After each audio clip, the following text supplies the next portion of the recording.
Important update about YouTube playlists. Hey everyone. We've received many messages asking why our YouTube playlists aren't showing up. Do we create YouTube playlists? Yes, we absolutely do. So why can't you see them? Honestly, we're not sure. We've been in contact with YouTube support for several months now, but we still haven't received a clear answer or solution. After much discussion, our team has decided to take matters into our own hands. We believe the issue might be related to the number of playlists we've created on a single channel, possibly too many. Our solution? We're launching 2 additional YouTube channels, giving us a total of 3. This way, we can organize our audiobooks better and avoid the playlist visibility issue in the future. This change only affects our YouTube audience. If you're a patron supporter, you can still access all our audiobooks by visiting the collection menu on Patreon. Thanks so much for your time and continued support. Happy listening. He instinctively knew that this was not something he could confront with mere authority. Hayasaka gave a small bow and then turned to Chika. Miss Fujiwara, since you're home, I'll take my leave. Thanks for everything, Hayasaka. Please pass my regards to Kaguya when you return. I will. A new portal opened behind Hayasaka, and she calmly stepped back into another dimension. The moment the door closed, her figure vanished from existence. It was a scene that deeply shook the hearts of those who saw it. Mysteries truly exist. The old man's dignified expression returned. But when he looked at his beloved granddaughter, his face softened once more. I never expected my granddaughter to be caught up in something like this. This whole school transfer and weekend trip, so this was the reason. They even sent you home this way. Were they afraid that your grandpa and I wouldn't let you go out anymore? Hee hee. Chika set down her luggage and walked up to her grandfather with a sweet smile. No, I was never worried about you and grandpa stopping me from going out. I was more worried about Dad.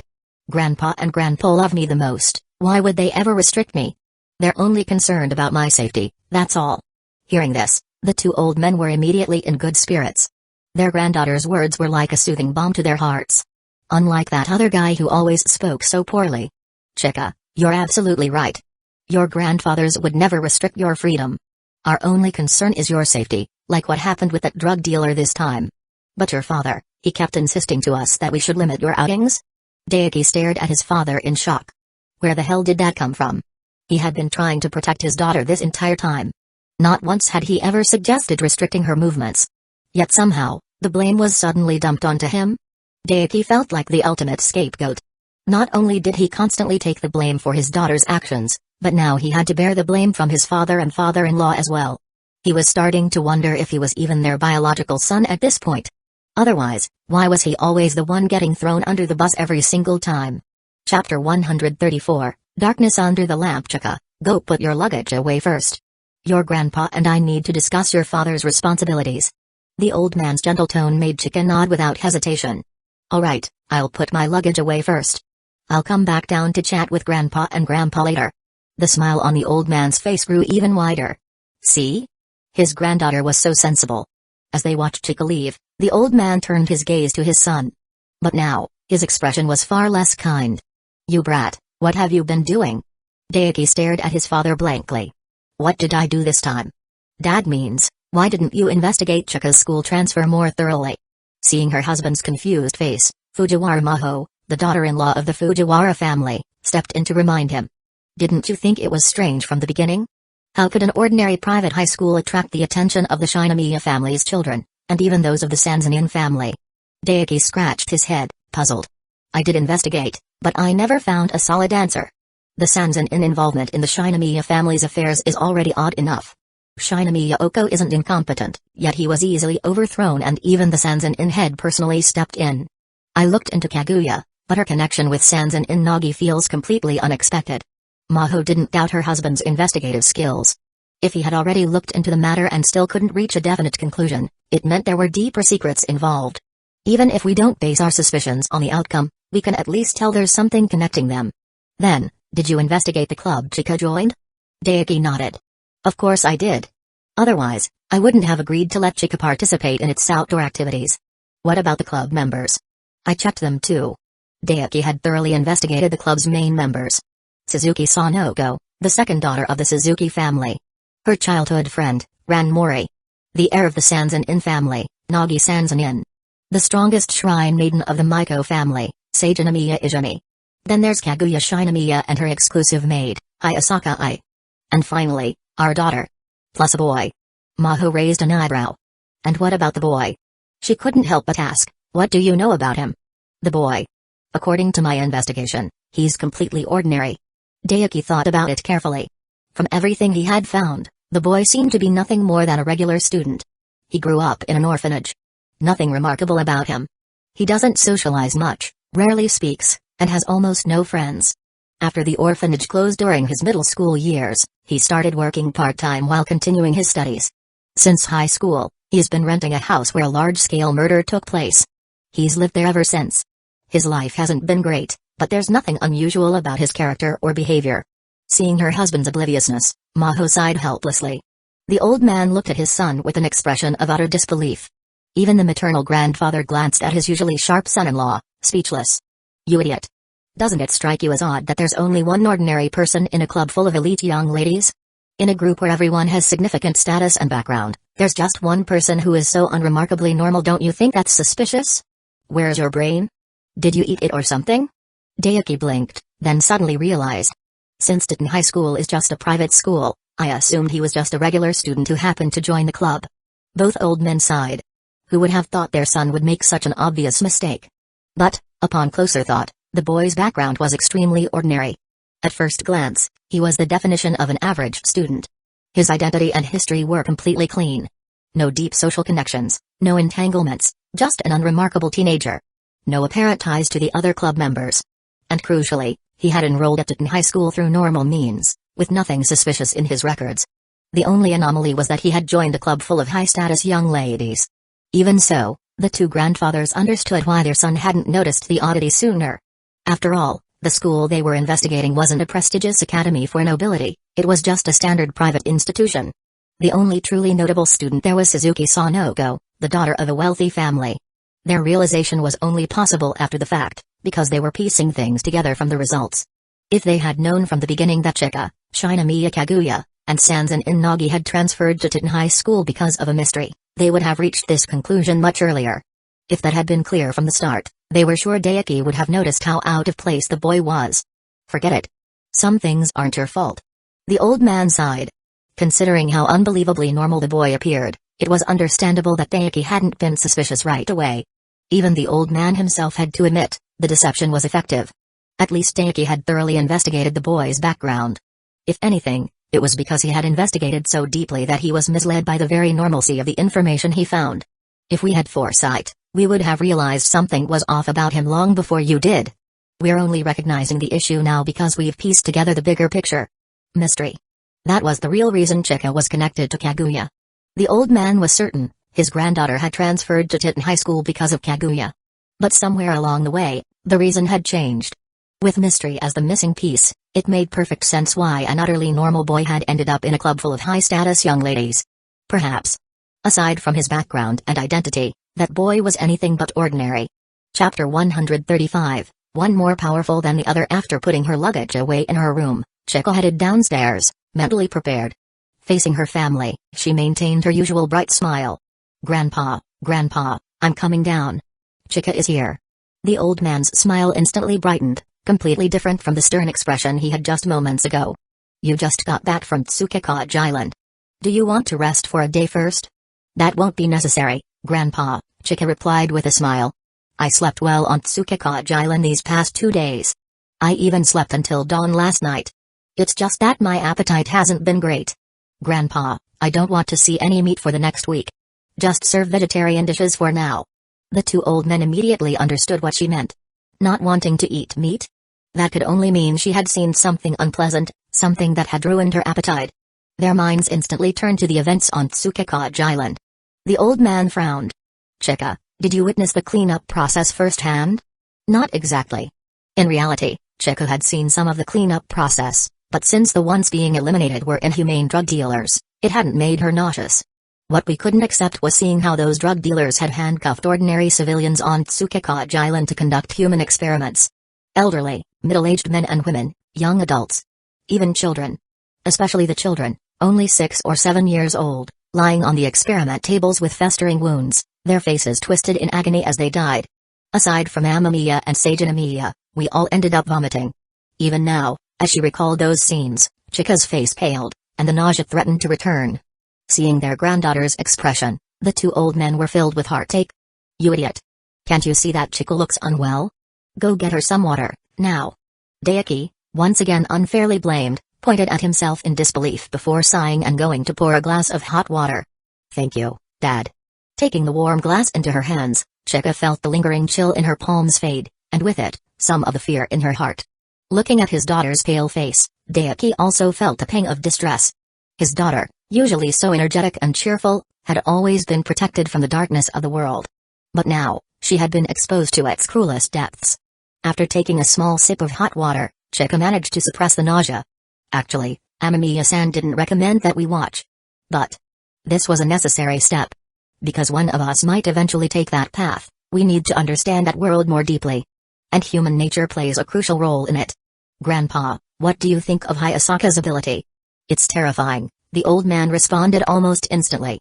"The ability to move through space. If used for assassination, it would be nearly impossible to escape. Avoiding an assassin with spatial abilities was practically unrealistic. To the old man, this kind of power was simply too overwhelming. It's not just about assassination, it's also invaluable for intelligence gathering. Just now, Hayasaka and I stood in the room for a full minute. And we heard everything you discussed." The old man's pupils shrank slightly, realizing that the situation was even more complex than he initially thought. Being able to travel through space and gather intelligence undetected. The applications of this ability were far too broad. Hayasaka's ability is already excessive, but it doesn't have any direct offensive power.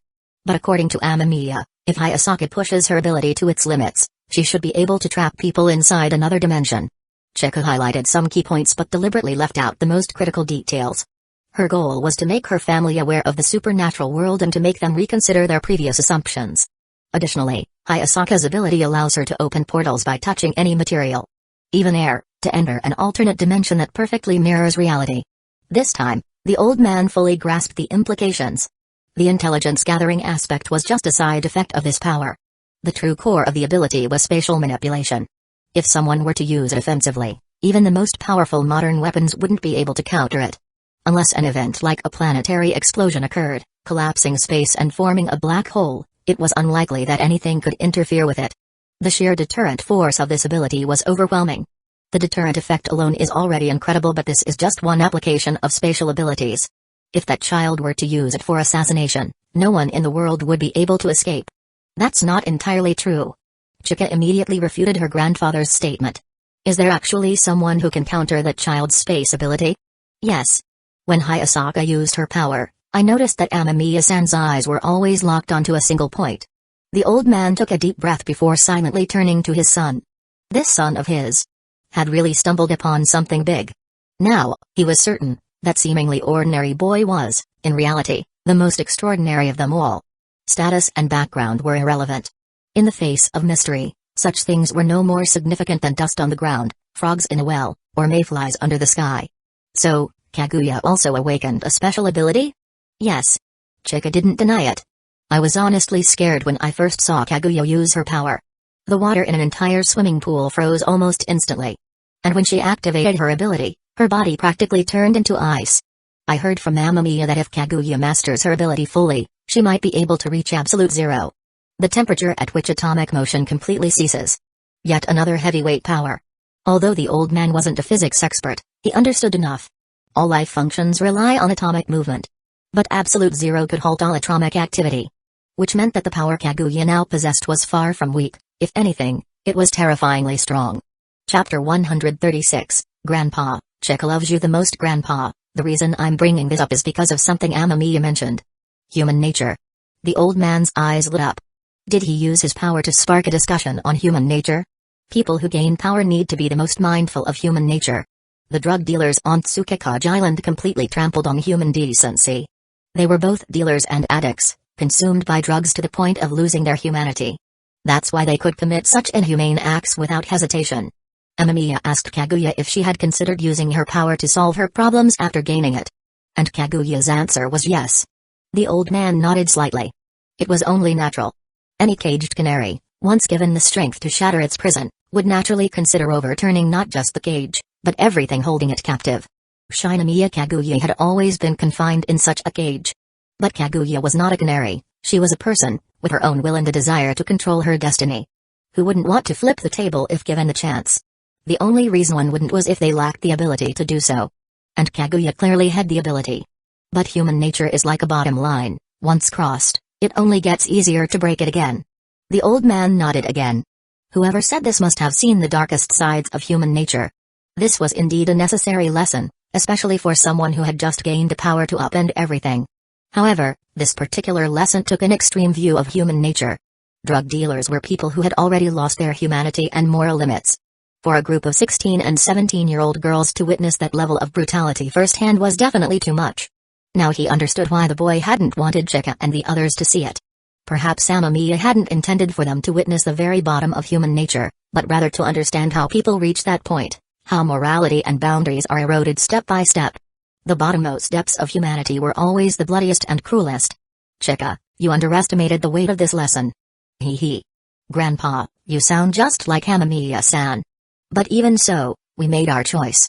From the very beginning, Chika had understood how difficult this would be. Yet, they had all chosen to face it anyway. This isn't something we wanted, but it was something we needed to experience. Because we're bound to encounter similar things in the future. The old man's eyelids twitched slightly. But he quickly regained his composure. Perhaps. This was simply part of the process of transitioning from an ordinary person into someone who understood mystery. For most people, such experiences were rare. But for those involved in the mysterious, it was completely different. The divide between them was even greater than the gap between the rich and the beggars. The gap between ordinary humans and those with special abilities was not just social, it was a gap of dimensions. So, he taught you how to hold on to your morals and humanity? And encouraged self-discipline? Yeah. The old man nodded slightly. That was an incredibly gentle way to teach. By showing them the worst aspects of human nature and comparing it to the atrocities committed by drug dealers, it would serve as a restraint, especially for young girls who had suddenly gained power. But it's not just about self-discipline. Amamiya also said that self-discipline doesn't mean enduring everything in silence.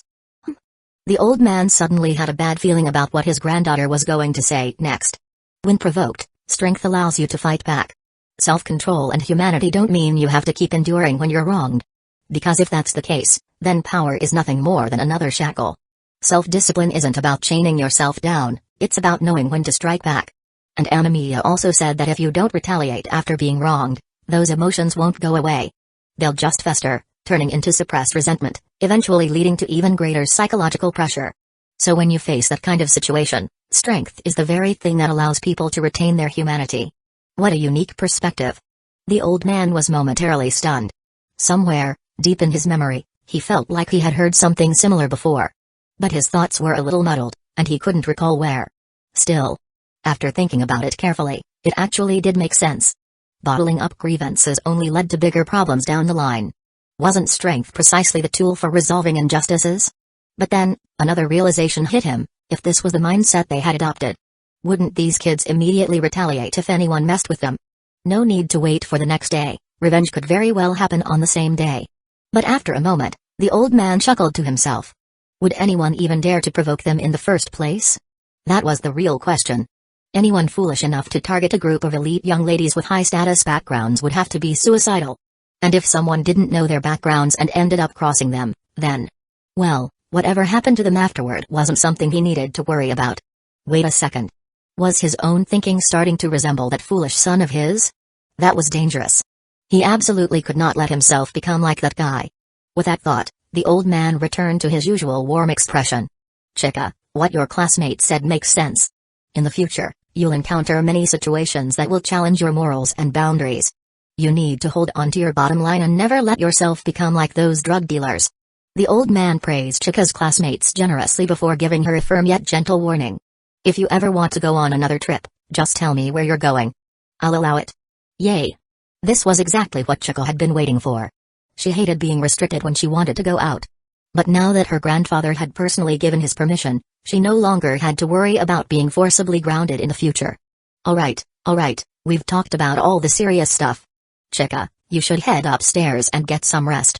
The old man ended the conversation with a smile, gently urging his granddaughter to go back to her room. Hee hee. Grandpa, Chika loves you the most. Alright then, I'm heading upstairs to rest. Watching his granddaughter happily hop up the stairs, the old man's smile was filled with pure happiness. Chapter 137, I give you a choice in the Sands and Inn Mansion, After hearing all the hidden stories, Sefirah was momentarily stunned. It took her a long time to process everything before she finally snapped back to reality. Oh my god. You evolved? Nagi rolled her eyes in response. What are you talking about? Evolved? Please. At most, I just received the favor of power. A vision was nothing more than an external magic organ. The moment it was taken away, its holder would lose the ability to wield elemental power. That was far from evolution. Not just for her, but for the others as well. True evolution would only occur when external power was completely assimilated into one's being, when their own organs absorbed and converted it into elemental energy. For now, they were merely in the transitional phase before evolution. As she spoke, Nagi pulled Izumi closer. To me, Izumi is the real evolution. Sefirah's gaze shifted immediately, her eyes turning sharp. I was so focused on Nagi-chan just now that I completely forgot about you, Miss Izumi. We've been friends for so many years, and yet you never told me you were a priestess. In response, Izumi looked at Sefirah with a hint of concern. Sefirah, can you really accept all these strange things? Miss Maria still has the records of what the drug dealers did during our trip. Would you like to see them? Sefirah instinctively took a few steps back. Her instincts were screaming at her, there was hell ahead. She should not take another step forward. But at the same time, the hell ahead was tied to something irresistibly intriguing. And that temptation gnawed at her curiosity. Sefirah, do you really want to see it? Nagi smirked as she goaded her. She knew full well that the recordings could leave anyone with psychological trauma. But if Sefirah wanted to step into this world, then she needed to earn it by first confronting the harshest truths about humanity. Otherwise, it wouldn't be fair for her to be the only one vomiting her guts out. If she truly wished to step into the unknown, then she would first have to face the abyss. Sefirah looked at Nagi's mischievous grin and felt her nerves tightening in alarm. This is a trap. There's an abyss ahead. What if I don't watch it? She still held on to a sliver of hope. Then don't get involved in this world anymore. Nagi's words crushed any last shred of luck she had. Our club members will be training in another dimension soon. When that time comes, don't come crying to me because you're curious. Her curiosity skyrocketed. If Nagi-chan hadn't said anything, she might have been able to suppress it. But now, it was practically eating her alive. She had to know what the battles and training of extraordinary people looked like. And if watching this was the price of admission, even if every fiber of her being resisted, she had no other choice. Nagi-chan, I'm your sister. There are no sisters in the world of mysteries. Are you really this heartless? I gave you a choice. Can't you just choose? There was no escape. Sefirah knew she had lost. As long as she remained curious about the mysteries, she wouldn't be able to resist diving into the abyss. Fine. Let me see. Just get it over with. Tears welled up in Sefirah's eyes as she resigned herself to fate. This time, she was definitely walking straight into hell. Seeing Sefirah fully accept her fate, Nagi's face blossomed into a devilish grin. Maria, don't serve any meat dishes today. Sefirah definitely won't be able to eat them. This was the true meaning of a direct hit. Sefirah already felt a creeping sense of dread. She didn't even need to see the recordings to know. This abyss would go far beyond her imagination. Meanwhile, Ren had just stepped through the entrance of his home, dragging a suitcase behind him. This was the first time I've ever left my home down. Thinking back on the past 2 days, Ren couldn't help but sigh. Just like he had said before. For those who want to travel, both time and money are limitations. And Ren had always been the kind of person without the luxury of either. In the past, he was nothing more than an ordinary reincarnator with little presence. He didn't know how to trade stocks, nor did he understand the complexities of economics. He was the type of person who could lose money in a bull market. Hoping to make a fortune through legitimate means was nothing more than a fool's dream for someone like him. For ordinary people, the only way to earn money was to work and save. And when you're stuck juggling both, how could you possibly find the time to leave the city you live in? Only after gaining power and accumulating considerable savings had he even entertained the idea of traveling. Lowering his head, Ren reflected on this trip and the rewards he had gained from it. The corners of his mouth curled slightly. Not bad. The river of eternal darkness had been a very generous gift this time. One more Sefirah meant that he could tap into even greater power. Each Sefirah had its own unique properties. The ability of Sefirah Castle was primarily defensive. Focused on survival, strengthening his chosen path, and even granting early access to higher sequence abilities. On the other hand, the river of eternal darkness was all about destruction. It was the complete opposite of Sefirah Castle. By obtaining the river of eternal darkness, Ren had now gained a powerful offensive tool, something he previously lacked. That alone was enough to make him satisfied. But if he wanted more, if he wanted even better rewards, he needed to expand his influence. That wasn't something he could achieve overnight. Unless the number of diary holders increased, or one of them drastically changed their fate, his opportunities would remain limited. Still, Ren didn't feel disappointed. Simply gaining the River of Eternal Darkness was already more than enough. There was no need to be greedy. Right now, his focus needed to be on obtaining the Sequence 8 potion. He had already digested the potions of 3 different pathways. Advancing his sequence was now the top priority. So for now, he wouldn't concern himself with gaining more Sefirahs. He only needed to concentrate on the next step in his sequence path. Chapter 138, The Female Artist Who Refuses to Give Up. Click. Just as Ren opened his door with his suitcase in hand, the door to the neighboring apartment swung open. A familiar figure stepped out. His neighbor, the female artist. Wearing panda-themed pajamas, complete with a hood. "You're back," Yoko greeted him with a smile. "Is this what a female artist usually looks like? So what? Even celebrities need to relax sometimes." Yoko pouted in dissatisfaction before stretching her arms in an exaggerated manner, as if trying to show off some non-existent muscles. "See? This is the benefit of loose pajamas. Even if I move around or stretch at home, I won't feel uncomfortable. This set is super comfy." Then, she pulled up her panda hood, covering her head. "If I wear this with a mask when I go out, almost no one recognizes me. I've been wearing these pajamas a lot lately." Hearing this, Ren's expression turned a bit strange. He could already picture the scene, her walking around in full animal pajamas. It wasn't that people weren't approaching her because they didn't recognize her. They probably just assumed she was a weirdo and stayed away. Still, something else caught his attention: Yoko's neck. The bruises have healed quite a bit. Of course. Yoko placed her hands on her hips proudly. Her recovery hadn't been in vain. Aside from her training, she had also used external medicine. Otherwise, her neck wouldn't have healed so quickly. The agency isn't just there for show. Now that I'm so popular, they're planning to put me in an idol drama. They've been sending me all kinds of effective medicines lately. Very effective medicines? Ren frowned, setting his suitcase down as he stepped closer. A strong medicinal scent immediately hit him. "Take off your hood." "All right." Even though he didn't get too close, he instinctively fanned his hand in front of his nose before furrowing his brows. The medicinal properties are too strong, almost excessive. This medicine speeds up bruise recovery, but it can also cause serious side effects. There are a lot of these kinds of treatments in this country, but they come with risks. Especially when applied to the neck. Huh? Yoko's eyes widened in shock. Wait, does that mean? Because the medicine is so potent, it forces the bruises to disperse quickly. But it also increases the risk of throat-related issues. And if used too much, it can even lead to cancer. Cancer? This time, Yoko really panicked. She instinctively reached for her neck with both hands. She had trusted the agency's recommendation without a second thought, never imagining it could be this dangerous. I'm not already affected, am I? Not yet. Ren chuckled and shook his head. These issues only happen with long-term use. Besides, applying it to your neck makes it even riskier. Next time, don't blindly use whatever your agency gives you. Why yeah. Yoko nodded frantically, her face still pale from the shock. She couldn't believe the agency had recommended something this harmful. I never thought they'd give me something like this. Ren could understand why. You're a top star right now. Your agency needs you in peak condition. Besides, if I remember correctly, you're the only major celebrity under that company, right? Well, Miss Yuko was also really popular a few years ago. Yuko? Ren thought for a moment but couldn't recall such a name. Aizawa Yuko. She's only a little older than me. Lately, she's been stuck doing idol dramas. Even after hearing the name, Ren shook his head slightly. I don't really follow idol drama actresses. But if she was so popular, why didn't she stay at the top? That's...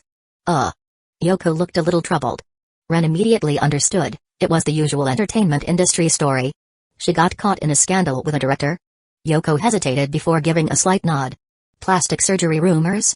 She blinked in surprise, then nodded again. Tax evasion? This time, Yoko stared at him in shock. How do you know that? Ren let out a tired sigh. I know too well how this industry works. Even though he wasn't interested in celebrity gossip, these types of scandals were everywhere. Big-name stars, industry veterans, they all had their fair share of issues.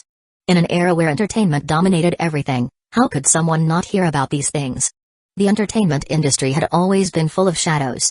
Money, fame, power. Everything was tangled together. It was called a glamorous world, but in reality, it was a giant cesspool. Youth is the most important thing for female celebrities. Every year, new young stars flood into the industry. The problem isn't finding fresh faces, It's finding someone who can actually last. What's rare are actresses who are talented, beautiful, and can actually win over the audience. Those with real skills can survive on their own. But those without, well, their options are limited. Ren didn't finish his sentence. And he didn't need to. Yoko understood exactly what he meant. Be careful next time. Your agency probably knows the long-term risks of that medicine. But you've been out for too long. They must be getting desperate to push you back into the spotlight. That's why they gave you something with fast-acting results, even if it came with serious side effects. Yoko fell silent. She understood that didn't mean she had to accept it. Looking at her conflicted expression, Ren sighed. So, are you still going to continue? After a moment of hesitation, Yoko lifted her head. Of course I am. My dream is to become a top-tier actress, just like Fujimi and Yukiko. Even if there are setbacks, I refuse to give up. Ren had expected this answer. Then next time, don't drink anything suspicious at events. And don't blindly trust everything your agency gives you. If you run into trouble, I can help with some of it. Chapter 139, Sister. Just be a younger sister. Yoko knew deep down that her relationship with Ren was built on gratitude. He had saved her life. But rather than her helping him, it was always Ren who ended up taking care of her. I wanted to help you, but I was the one being helped instead. As an adult, she thought she could offer support to a younger boy. Yet, when she saw how capable he was, she realized she was the one who needed help. You figured out my intentions from the start and still let me try? Yeah. Yoko originally just wanted to repay her debt of gratitude. Since this boy had saved her life, she thought she should do something for him in return. But in the end, things turned out completely the opposite. Ren didn't think it was necessary. He had already made it through the hardest part of his life, and now, things were improving for him. Still, he didn't reject her kindness outright. If he had wanted to, he would have distanced himself from her a long time ago. Yoko suddenly raised her head. You knew from the start? Ren gave a small nod. Your intentions were too obvious. Every time you visited my place before, it was practically written all over your face, I'm your big sister. Thinking back to their previous interactions, Ren could only shake his head helplessly. If we're talking about age, I guess it fits. But in terms of reliability, I feel more like I'm looking after a younger sister. Ugh. Yoko had to admit, she really wasn't acting like an older sister at all. Still, she didn't know why, but she always felt strangely flustered around this quiet boy. At first, he was bad at talking, but now he seemed to speak quite smoothly. Tell me the truth. Were you just pretending to be bad at talking? I'm just not good at socializing. So, aside from when we first met, you were fine talking to me the whole time? I just have trouble dealing with strangers. The more I get to know someone, the more I talk. Ren had always struggled with socializing. Since he didn't know how to start conversations and worried that his words wouldn't land well, he simply avoided initiating conversations altogether. And because of that, getting along with girls was even harder for him. That was the real reason he wasn't good at interacting with them. If he was alone in a room, he might speak a little. But if he was in front of a stranger, he could go a long time without saying a single word. It couldn't be helped, social anxiety worked that way. Oh, so that's how it is. Yoko finally understood. Yeah, that made sense. Social anxiety really worked like that. Just then, Ren paused and pointed at her apartment's open door. Even though this floor only has 2 apartments, isn't it a bit cold to be talking outside? As if on cue, a chilly wind blew through. Yoko shivered slightly, feeling the cold at her toes. Yeah, this really isn't the best place for a chat. Go back inside first. I just finished making yam and pork rib soup, let's have it together for dinner. Before Ren could refuse, Yoko had already turned and hurried back into her apartment. He was left standing outside, shaking his head helplessly. He didn't mind interacting as friends, but as for the big sister thing, it was hard to see this impulsive and unreliable female celebrity as an older sister. If she were an energetic younger sister, though, maybe that would make more sense. He walked inside, carrying the suitcase he had left by the door. There was no need to close it, only his next-door neighbor had access to this floor, so there wasn't much to worry about. Inside, it was even colder than outside. Maybe it was due to lingering traces of supernatural energy, or maybe it was just because no one had been home for the weekend, but the entire place felt eerily cold. There was also a faint smell of dust. Ren stretched out his hand, and a droplet of invisible water appeared on his palm. Secret. In an instant, the dusty scent that had clung to the room disappeared completely. This makes cleaning a lot easier. The secret of the river of eternal darkness was quite useful for dealing with unnecessary annoyances. He just wasn't sure if the goddess would be upset that he was using it like this. Shaking his head, He moved his suitcase to the rooftop and started tossing his clothes into the washing machine one by one. After adding detergent and setting the wash cycle, he was done. When he walked back inside, he found that the table in front of the kitchen had already been set with dishes and utensils. A familiar female neighbor was already seated at the table, waiting for him. Come on, come on. Try my cooking. Ren sat down across from Yoko and picked up a bowl of soup. The rich, savory aroma of pork ribs filled the air. The soup had a creamy white color, indicating that it had been simmered for a long time. It's good. The broth must have been stewing for hours. That's right. I started making it this morning. Yoko beamed, pleased that her cooking had been acknowledged. I didn't want to use a pressure cooker since it would turn the meat too soft and ruin the texture. So, I used a clay pot instead. It takes longer, but the soup turns out richer, and the ribs don't get dry or lose their flavor. Here, try one. Alright. Ren picked up a rib and took a bite. The meat hadn't lost its original flavor, it was tender but still held together well, easily separating from the bone with a gentle bite. The part near the bone was slightly firmer, adding a good texture. It's really well done. The seasoning is just right, there's no gamey taste, it's not overcooked, and the meat is easy to pull off the bone. You sure you're an idol and not a chef? The yam and pork rib soup was excellent, no doubt about it. But was this really normal? A celebrity who regularly starred in dramas, variety shows, and performed on stage, yet she could cook this well? That was probably the highest compliment Yoko could receive. I told you before, didn't I? I love cooking. It helps me relieve stress sometimes. And I've been on several cooking shows. To make sure everything went smoothly, the production team actually taught me how to cook properly. Since I was on that show for a long time, my skills naturally improved. Chapter 140, I can sponsor you. For Yoko, cooking was a way to relieve mental stress. It was a peaceful and soothing activity for her. But once the cooking was done, eating alone always felt a little empty, a little lonely. Now, with another person at the table, that emptiness and loneliness from the past seemed to fade away. The feeling was different. It was like when she used to eat with her parents. Hee. As she thought about it, Yoko couldn't help but laugh softly. Looking up, she met Ren's puzzled gaze from across the table. Instead of continuing to eat, she simply smiled at him with a gentle expression. I was just remembering the times I used to eat with my parents. But now, because of work, I don't get to see them as often. Besides, I don't want my work to bring them unnecessary trouble. A hint of helplessness crossed Yoko's face as she spoke. Fanatical fans? Yoko nodded with a troubled expression. My parents actually had to move once because of issues caused by my work. Back then, I had just started gaining fame and had some money saved up.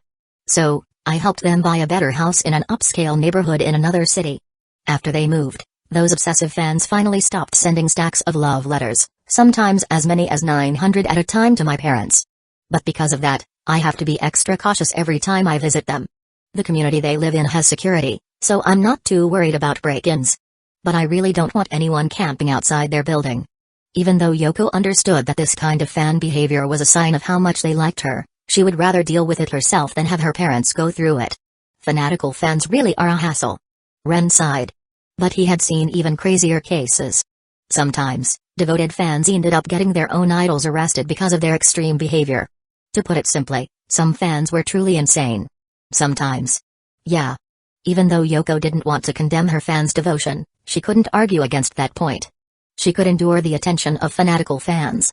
But her parents couldn't. Letting out a small sigh, Yoko shook her head and pushed those thoughts aside. At least now her parents were living in another city, safe from the harassment of her more extreme fans. So, how was your trip this weekend? It was fine, the island was relatively quiet. But honestly, skipping that island might have been the right call for you. Yoko, who had been in a good mood, suddenly froze. That island. Something happened?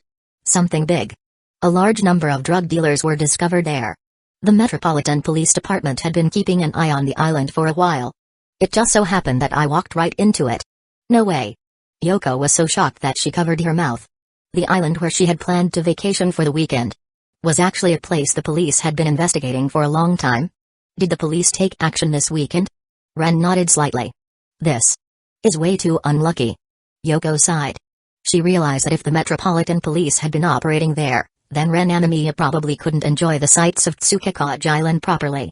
Yeah, pretty much. The hot spring hotel I stayed at was on lockdown as soon as I checked in. They said it was to prevent drug dealers from escaping. That meant Ren had barely left the hot spring hotel during his entire stay on Tsukekage Island. That was definitely unfortunate. But in the end, it worked out pretty well for me. Although the situation on Sukekaj Island had disrupted his weekend plans, Ren had already anticipated that there might be casualties during his trip. But instead of a murder case, it turned out to be a major drug bust. The process was different from what he had expected, but the outcome wasn't bad at all. Ultimately, he had gained a new Sefirah. It was just that the incident on Sukekaj Island had been so massive that it caused a major ripple effect. Especially among those who held the diary. And thanks to that, he had reaped the maximum benefits. Even Ren himself was somewhat surprised by the result. He had been expecting to obtain a Sequence 8 potion. But instead, he had gotten something even beyond a sequence. That was a major leap. What kind of work were you doing over there? Yoko subconsciously touched her neck. The bruises were nearly gone now, and her long vacation was coming to an end. I still have to continue working. But I need to be more careful about the agency moving forward. The whole ordeal with her agency had been a serious wake-up call. It made her realize that the company that had helped her rise to fame was, at the end of the day, still a business. And businesses existed to make money. Are you thinking of buying out your contract? Yeah. For any female artist, their contract was essentially an indenture agreement. Buying out their contract without fulfilling its terms required an enormous sum of money. Every female artist had probably considered breaking free from their agency at some point. Even if it meant losing some resources or declining in popularity, at least they would be free. They would also have more control over their work and schedule. But buying herself out of the contract was proving to be a headache for Yoko. Even if I do buy myself out, without the right connections, even a popular artist will fade into obscurity quickly. Plus, if a female artist has a messy split with her agency, it can cause a lot of public backlash. That would be another big problem. That's why, usually, even if a female artist wants to leave, they try to end things amicably with their old agency. Buying out a contract rarely happens. Most female artists just wait until their contract expires and then negotiate with their former agency. Ren could more or less understand the situation. Female artists were groomed by their agencies step by step. If they left, there would inevitably be a lot of complications. After all, female artists in this country still had a relatively weak position in the industry. They didn't have much power in these situations. What if a female artist became a shareholder in the agency? If that were possible, the cost would be even higher than just buying out my contract. Besides, my agency is doing pretty well right now. If I wanted to buy enough shares to have a say in management, I'd need at least 200 to 300 million yen. No matter how hard I work, it'd take me at least 7 or 8 years to save up that kind of money. That's 2 or 3 times the cost of my contract buyout. It's just not worth it. Yoko felt that if she had that much money, she wouldn't spend it on buying shares just to become a stakeholder in her own agency. That would just be like hiring herself as an artist with her own money. After hearing her response, Ren nodded slightly. Then, he casually took out a bank card from his pocket. I can sponsor you. 300 million yen. Enough to buy shares in your agency and make you a major shareholder. Chapter 141, Occasional Meddling. Yoko was completely stunned by his sudden offer. Wait, where did you get that kind of money? Don't tell me you earned it from working. I wouldn't be able to make 300 million yen even in 10 years. From what Yoko knew, even top-tier celebrities had annual salaries ranging between 10 million and 20 million yen. That was the typical salary range for popular entertainers. To be honest, she herself wasn't even qualified to make 10 million yen a year yet. Even if her career continued to go well, it would still take at least another year or 2 before she reached that level. While being an entertainer wasn't considered a high-status profession, it was still a well-paying one. But for this boy in front of her, the only one she had truly acknowledged to suddenly pull out such a large sum of money, Yoko couldn't help but worry about its origin. Don't overthink it. It's clean money.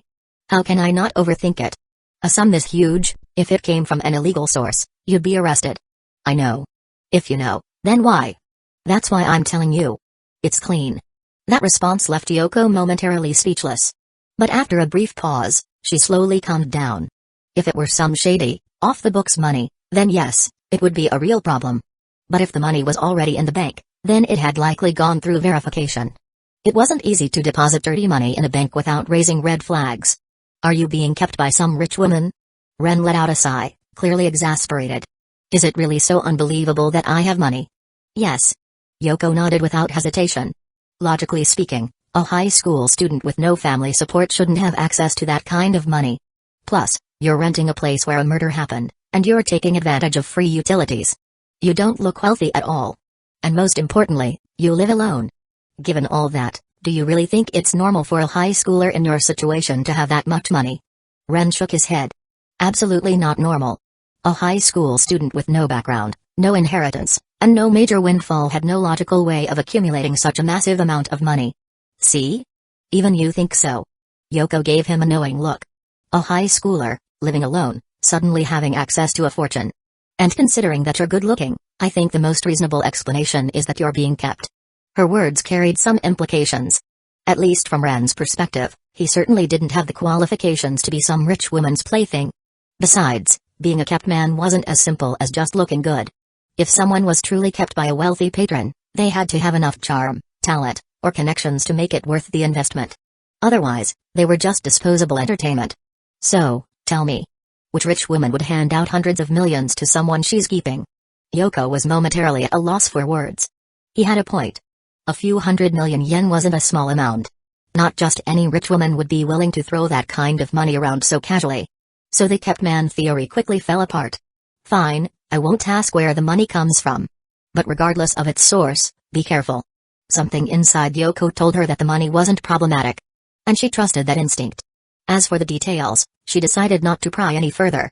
Some things were best left unasked. After all, this could be tied to one of Ren's hidden secrets. That said, don't waste it on buying agency stocks. You could do so much more with that money than investing in some worthless shares. After some thought, Yoko firmly rejected his suggestion. In reality, she didn't think her agency was worth investing in at all. She wanted to leave. Why would she buy into the very system she wanted out of? Ren had a different perspective. An agency's only real value comes from its industry connections and resources. If you don't think it's worth investing in, then why not just start your own studio? Start my own entertainment company. Yoko was instantly intrigued but also felt a bit uneasy. But I don't know anything about running a studio. Well, neither do I. Then why are you even suggesting it? She widened her eyes in disbelief. How could someone who admittedly knew nothing about it still recommend starting a company? This is just my personal suggestion. Once you establish a studio, you'll be free from the agency's control. It might be tough in the beginning, but you already know other female artists in the industry, don't you? That's true. Yoko had a few close friends in the entertainment business, colleagues she had worked with before. But how would a brand new studio even find work? That's up to you. Ren wasn't familiar with the business side of the industry, so he didn't have much advice to give. Ultimately, whether or not she could land work depended on Yoko Okano's ability. I'll sponsor you with 300 million yen as startup capital in exchange for a stake in the company.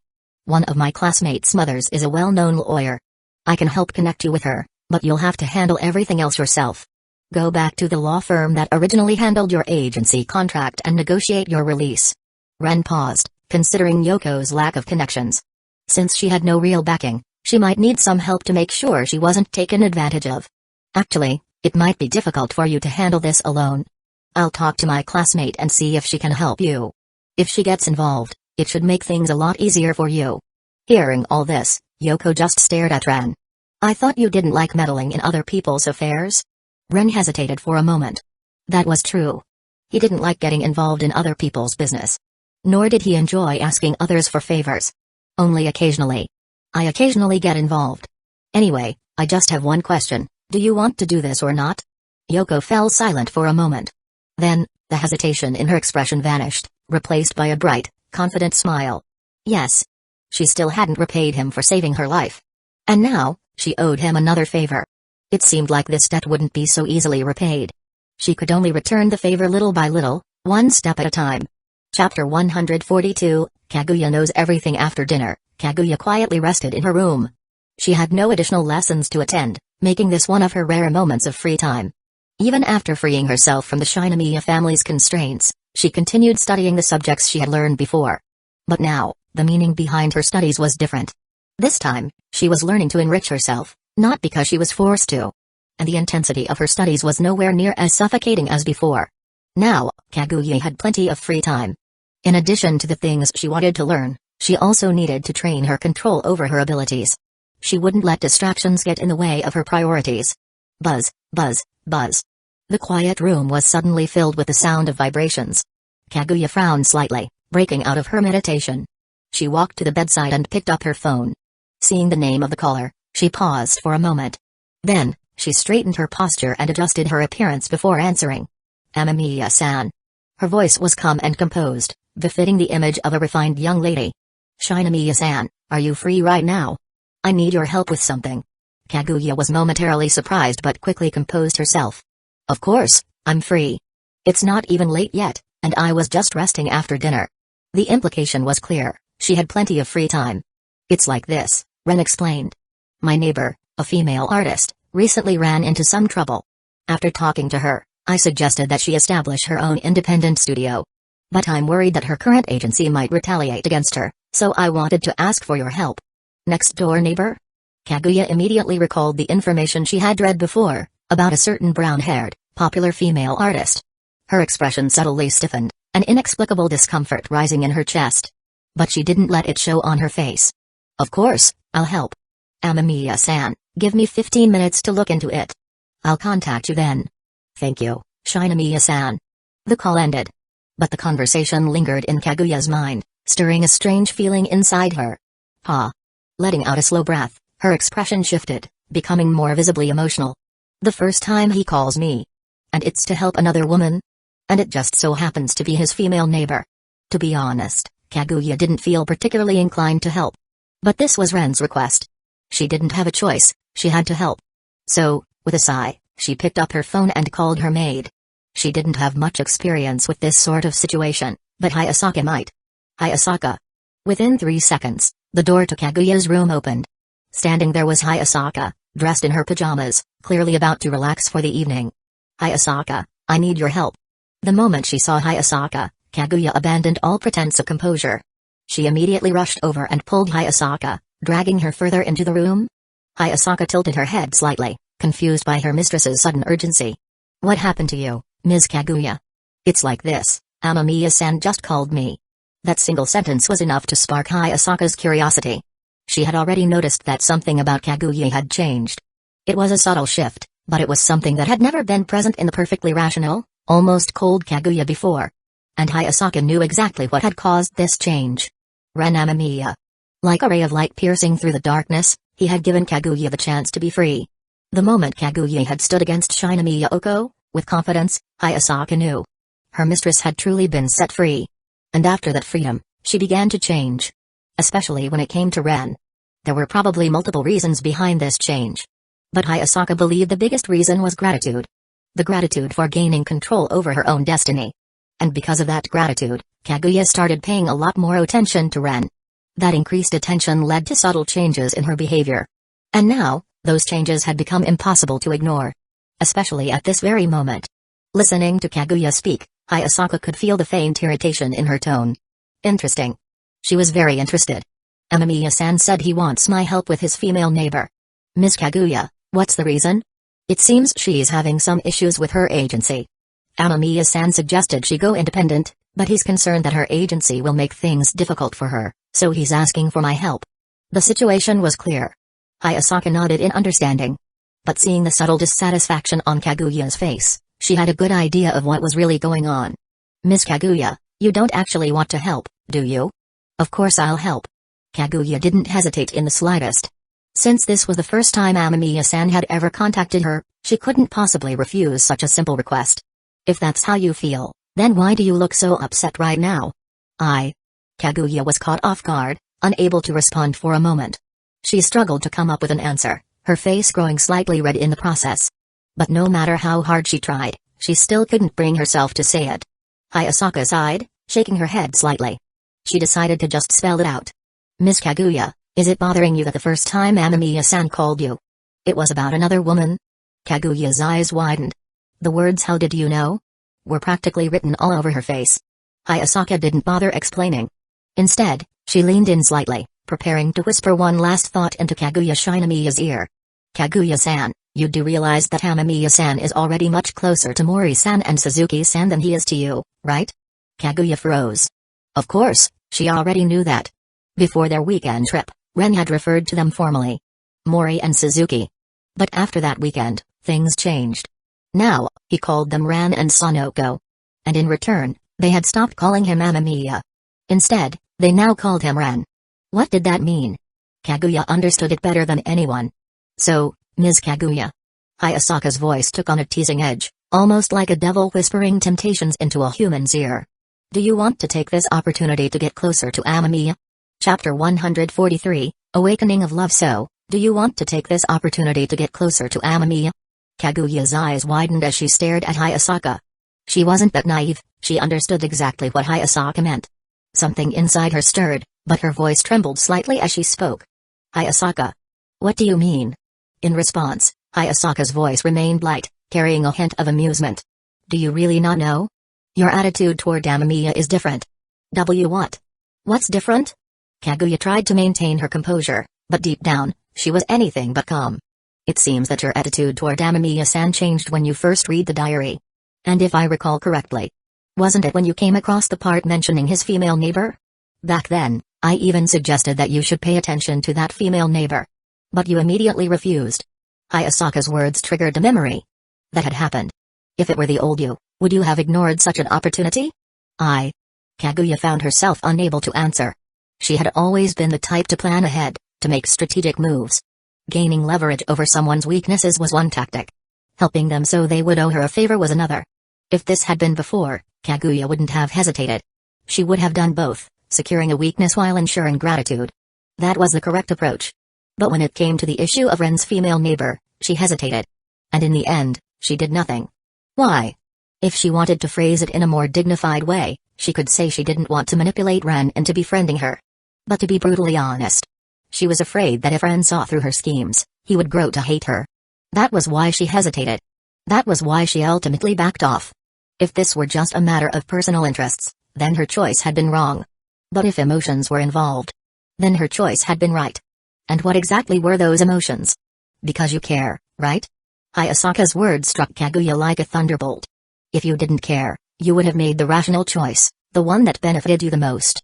But because you do care, you rejected that choice, thinking it was wrong. The variable here is Amamiya-san. Seeing Kaguya momentarily speechless, Hayasaka knew she had hit the mark. Today, she had to make sure Miss Kaguya realized what was in her heart. That way, her approach toward Amamiya would finally change. But it's too fast. Kaguya looked deeply conflicted.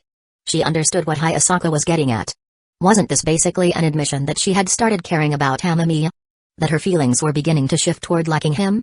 But her upbringing, her pride, made her feel like it was all happening too quickly. Like she was being careless. Like her emotions had changed before she had even realized it. Watching Kaguya's tangled expression, Hayasaka immediately understood the issue. It was her pride. This was something every high-class young lady struggled with. Well, except for Miss Suzuki. From Hayasaka's intel, Sanoko had already asked Amamiya out on a date before she even knew his secret. And her relationship with him had developed even further after Ren dragged her into confessing. From that perspective, Kaguya's concern for Ren wasn't too fast at all. If anything, it was perfectly natural. It was only because she was so reserved that she was still hesitating. Which meant Kaguya's outdated thinking needed a little adjustment. Miss Kaguya, think back to your past life, the life of a canary in a cage. Kaguya's thoughts were a mess, but Hayasaka's words guided her. And when she did think back, suddenly, everything became clear. You spent your days trapped in a life you had no control over. And then, out of nowhere, there was a light in front of you. A light that Amamiya unconsciously cast, but one that became the only hope in your desperate life. Kaguya couldn't deny it. That was the truth. With that hope, you broke free from your shackles. You took control of your destiny and stepped on the Shinomiya family to do it. Then, you took the initiative to contact Amamiya. And what did he do? He made no excessive demands of you. All he did was warn you about the risks of making money from the diary. That by doing so, your fate would become intertwined with his. And in that moment, your connection with Amamiya was formed. You couldn't help but grow curious about him, and from that curiosity, you gradually began to care more and more. At first, it was gratitude. But now, it's something else. Hayasaka's voice was soft, her words logical and methodical. She was painting a picture, one that forced Kaguya to step back and look at her emotions from a third-person perspective. And from that distance, she saw the truth. Yes. Her interest in Ren had started from gratitude. But now, it had grown. Amamiya-san has no ulterior motives toward you. He doesn't even react to your tests or attempts to tempt him. It's precisely because he's different from others that you care about him more. To the point where even the mere mention of another woman makes you uncomfortable. Miss Kaguya, this emotion is called love. And that uncomfortable feeling? That's called jealousy. Kaguya was completely stunned. For the first time, she realized it. Her emotions weren't just curiosity. Her emotions weren't just gratitude. She was jealous. And she was feeling love. If it were anyone else, you might have used your usual methods. But with Amamiya-san, those methods won't work. Besides, Hayasaka paused, her voice carrying a sharp edge. You should also realize something else. You will never be able to monopolize Amamiya-san. Why? Kaguya flinched. Those words, not being able to monopolize, struck a deep, painful chord in her heart. Because of the diary. Kaguya's mind froze. Didn't Amamiya-san himself say it? Your fate is intertwined with his. But it's not just your fate. It's also Sanzanin-san's. And Mori-san's. And in the future, there will be even more diary holders. Maybe even Fujiwara-san will be among them. Your dream of monopolizing him is destined to be impossible. Chapter 144, Love confirmed. Hayasaka's firm words left Kaguya speechless. Because she knew Hayasaka was right. It wasn't just her fate that was intertwined with Ren. There were others, and not just one or two. More and more would become connected to him over time. Although Ren hadn't explicitly stated that things would develop in that direction, Kaguya felt it was highly probable. After all, the connection through the diaries only deepened over time, and now that everyone was on the path of longevity, their futures were bound to become even more extraordinary. In such a scenario, their ties to Ren would only grow stronger, never weaker. Kaguya remained silent for a long time before finally voicing a willful and even somewhat childish thought. What if I quit now? Can you imagine Miss Fujiwara standing intimately beside Amamiya? The moment she proposed this hypothetical situation, an inexplicable surge of irritation welled up inside her.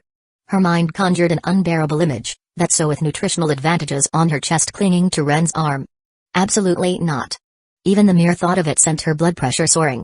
She simply couldn't stand it. Besides, Hayasaka continued, according to my speculation, Ms. Suzuki has already begun trying to win over Ms. Mori.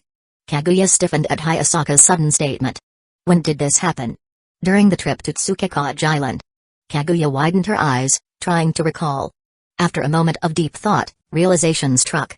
She gritted her teeth. It's the name. She remembered now. Sanoko called Amamiya Ren. And Ren had done the same. Hayasaka nodded slightly. From what we know, Ms. Mori's childhood sweetheart has repeatedly let her down, lying to her, hiding things from her again and again. Personally, I think Miss Mori is quite patient. Every time they go out, they're interrupted by a case. Every opportunity to confess ends up slipping away. It's only natural that she'd feel disappointed. Kaguya found herself agreeing. After reviewing the investigation data, she also felt that Ran's personality was remarkably good. She was practically another version of Fujiwara Chika. But no matter how kind and patient a person is, there's a limit to how much disappointment they can endure.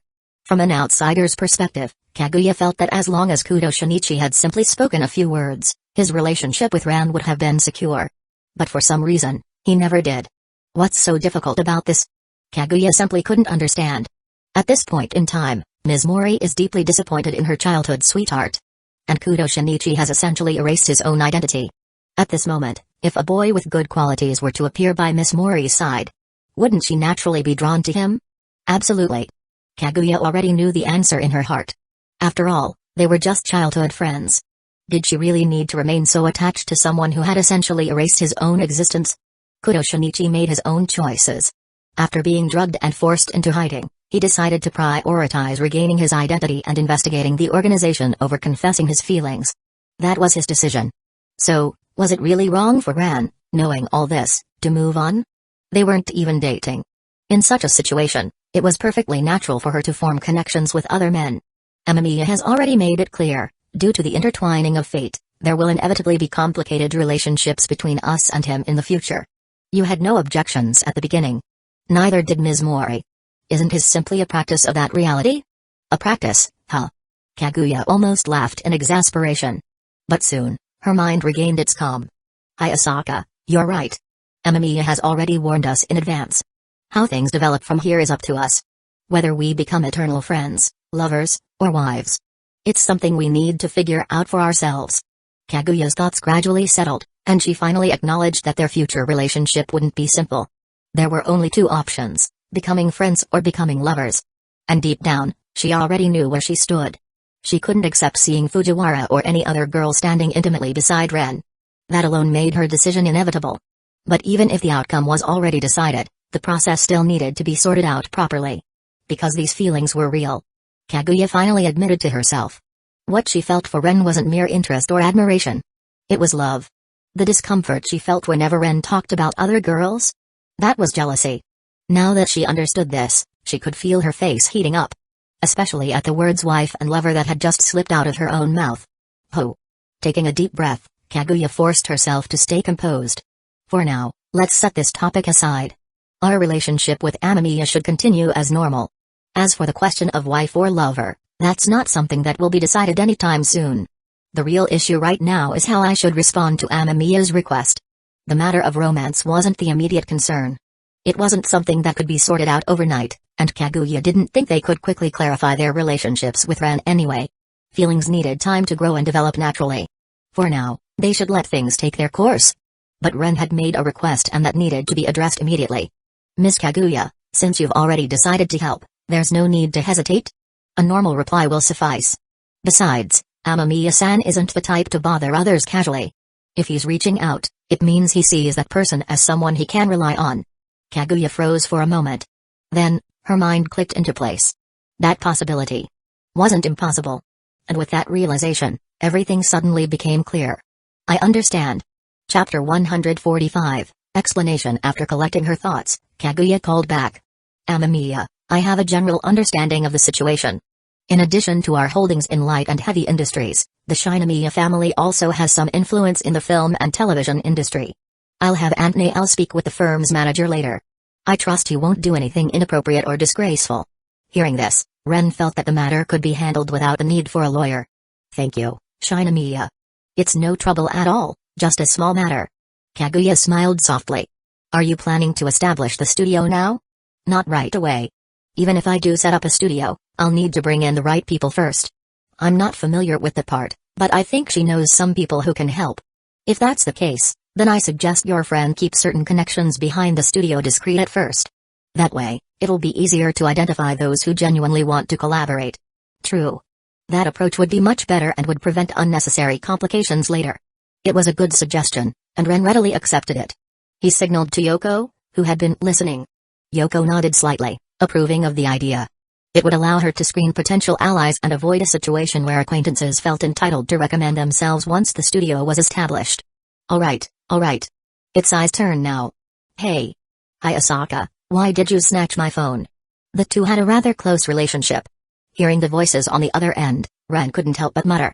Amamiya-san, why are you suddenly helping an older woman start a studio? Kaguya-sama was getting jealous just now. Huh? Ren looked at Yoko in confusion. Yoko was momentarily surprised, but she quickly caught on and chuckled as she took the phone from Ren's hand. Alright then. It's Okino Yoko's turn now. Mimicking the playful tone of the girl on the other end, Yoko's voice carried a teasing edge. Let me explain it myself. A while ago, I ran into some trouble and was nearly strangled to death. Fortunately, Ren saved my life. When I visited him the next day to thank him, I realized he had always been alone.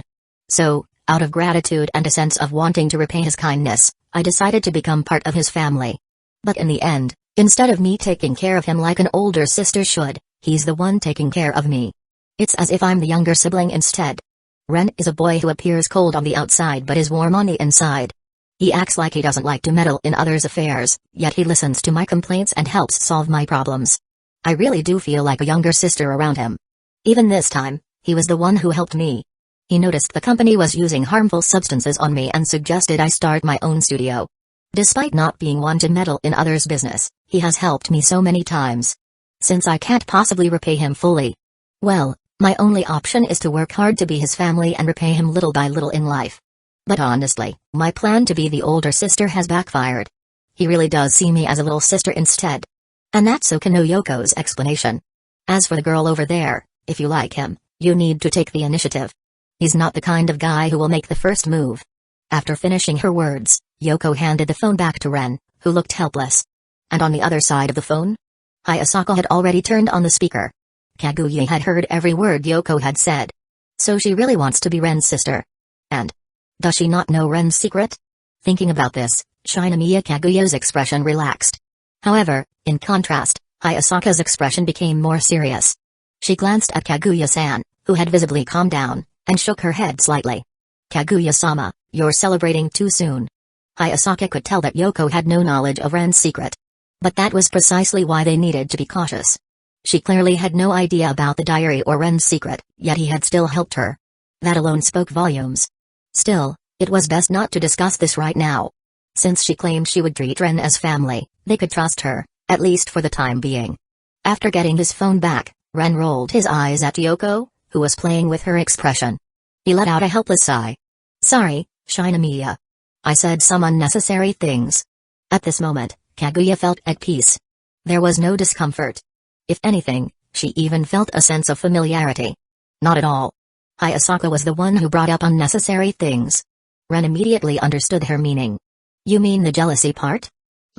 Yes. You're free this weekend, right? Of course. Let's go out more often in the future. Naturally. Their conversation flowed seamlessly, resembling that of a middle-aged couple. Listening in, Yoko couldn't help but laugh. Even Hayasaka nearly burst out laughing. Then, see you on Monday, Shinomiya-san. Yes, see you at school on Monday, Amamiya-san. With that, they tacitly ended the call. Yoko smiled and turned to Ren, choosing not to continue the conversation about business. Instead, she looked at him with intrigue. Well, now I know you're not being kept. But honestly, this is even more impressive than being kept. You've got quite the close relationship with this young lady. Ren didn't deny it. Their relationship was indeed complicated. Are you thinking about discussing it with someone? Hearing this, the smile on Yoko's face faded into a look of mild concern. Well, that's a problem too. Chapter 146, This weekend's training schedule. Monday marked the start of a new school week after the brief two-day weekend break. For students, this was always a depressing reality. Who would want to return to school so soon after a break? Many struggled to readjust, their faces reflecting their reluctance. Meanwhile, in their hearts, they were already counting down the days until the next weekend. Even though the weekend had just ended, they were already longing for the next one. Ren felt the same way. After all, who didn't enjoy a break? He yawned on his way to school and even took a nap at his desk during class. That first morning after the weekend was proving to be even more boring than expected. At noon, Ren grabbed his lunch and headed to the club room. When he arrived, two people were already there. You're here early today. Upon opening the door, he found Sanoko and Ran already sitting inside, eating. We used to eat in the classroom, but now that we have a club room, why should we suffer in there? Sanoko's words made sense. The club room's conditions were far superior to the classrooms. It had comfortable sofas, properly adjusted air conditioning, and none of the discomfort of freezing hands and feet in the winter. Ever since the club was established, Sanoko had been more than happy to spend her lunch breaks here. As for Ran, I think she just doesn't want to eat her three-tier tower in the classroom. Sanoko. Three-tier tower? Ren didn't get it at first. Then, his gaze fell on the large lunchbox on the table. A third of the rice on the right side had already been eaten. Instantly, he understood. Then, he glanced at Ran's blushing face. Yep. She probably didn't want too many people to know she had become a foodie. Girls cared about that sort of thing. However, more than simply being seen as a foodie, Ren suspected that Ran didn't want people bringing up her weight. After all, a weight exceeding 70 kilograms was on the heavier side for a girl. Even if it wasn't visibly obvious, seeing how much she ate would inevitably make people start asking questions. Eating a lot isn't necessarily a bad thing. Ran has a special reason for eating more. What she eats directly converts into strength. That was the downside of being a physically gifted fighter. Ren could understand why Ran was concerned. Girls were sensitive about their weight. Even if their bodies only changed slightly, they still noticed. Actually, aside from eating, there's another issue. Another issue? Yeah. I can't control my strength properly. As she spoke, Ran threw a punch into the air. Bang. A deep, dull sound echoed. First in the air, then on the nearby wall. This display of sheer force was rather eye-catching. While the impact didn't leave a crater on the wall, it clearly demonstrated how much Ran's physical strength and speed had improved. This was practically the pinnacle of human capability. Recently, when I train at the karate club, it takes 4 or 5 boys to hold the sandbag in place so it doesn't get sent flying by my punch. My strength has increased so much that Sakamoto-senpai suggested I stop participating in the club's daily training for now. She even told me to focus on strength control exercises. Only after I pass a control test will I be allowed to resume training. Ran's excitement faded as she spoke. While she was happy about her increased strength, speed, explosive power, and endurance, the weight gain and lack of control over her newfound strength were troublesome. You definitely need to train. From just that one punch, Ren could already tell. If Ren got serious, she could kill someone with a single hit. A casual punch from you could already break someone's bones. If you put in even a little extra force, you might send them straight to the iku. Ren looked at her hands, troubled. Yeah, I've noticed that too. But I don't know where my limits are. I'm afraid to use too much strength during normal training. How am I supposed to adapt to this?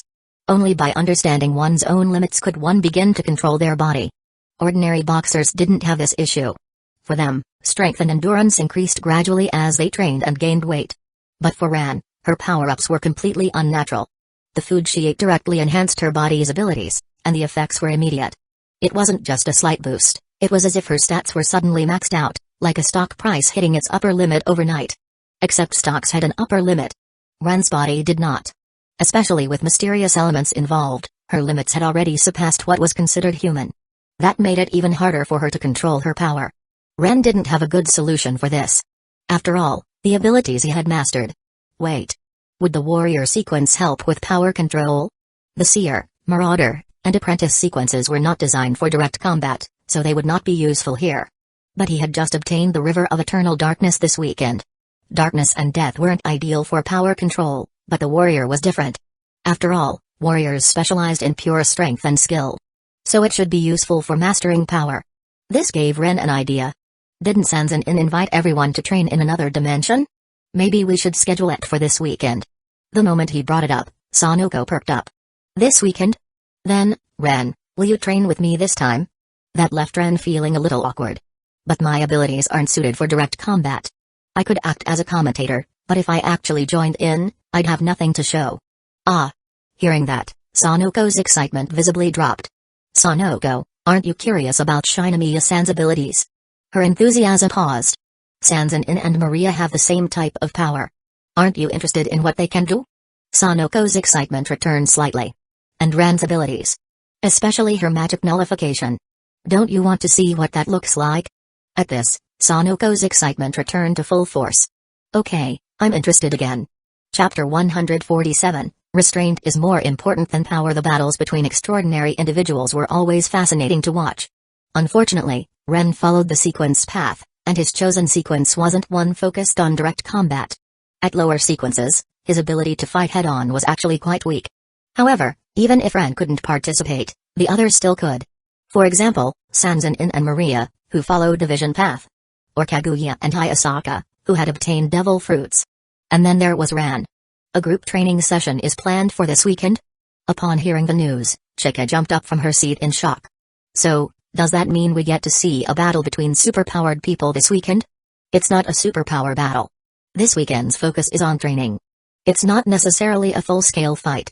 Kaguya tried to correct Chika's misunderstanding. But Chika simply turned to Ren with excitement. Amamiya, in a normal fight, who do you think has the highest chance of winning? Her question immediately sparked interest among everyone in the club. After all, who was the strongest? This was a question that intrigued everyone. And the only one who could answer it was Ren.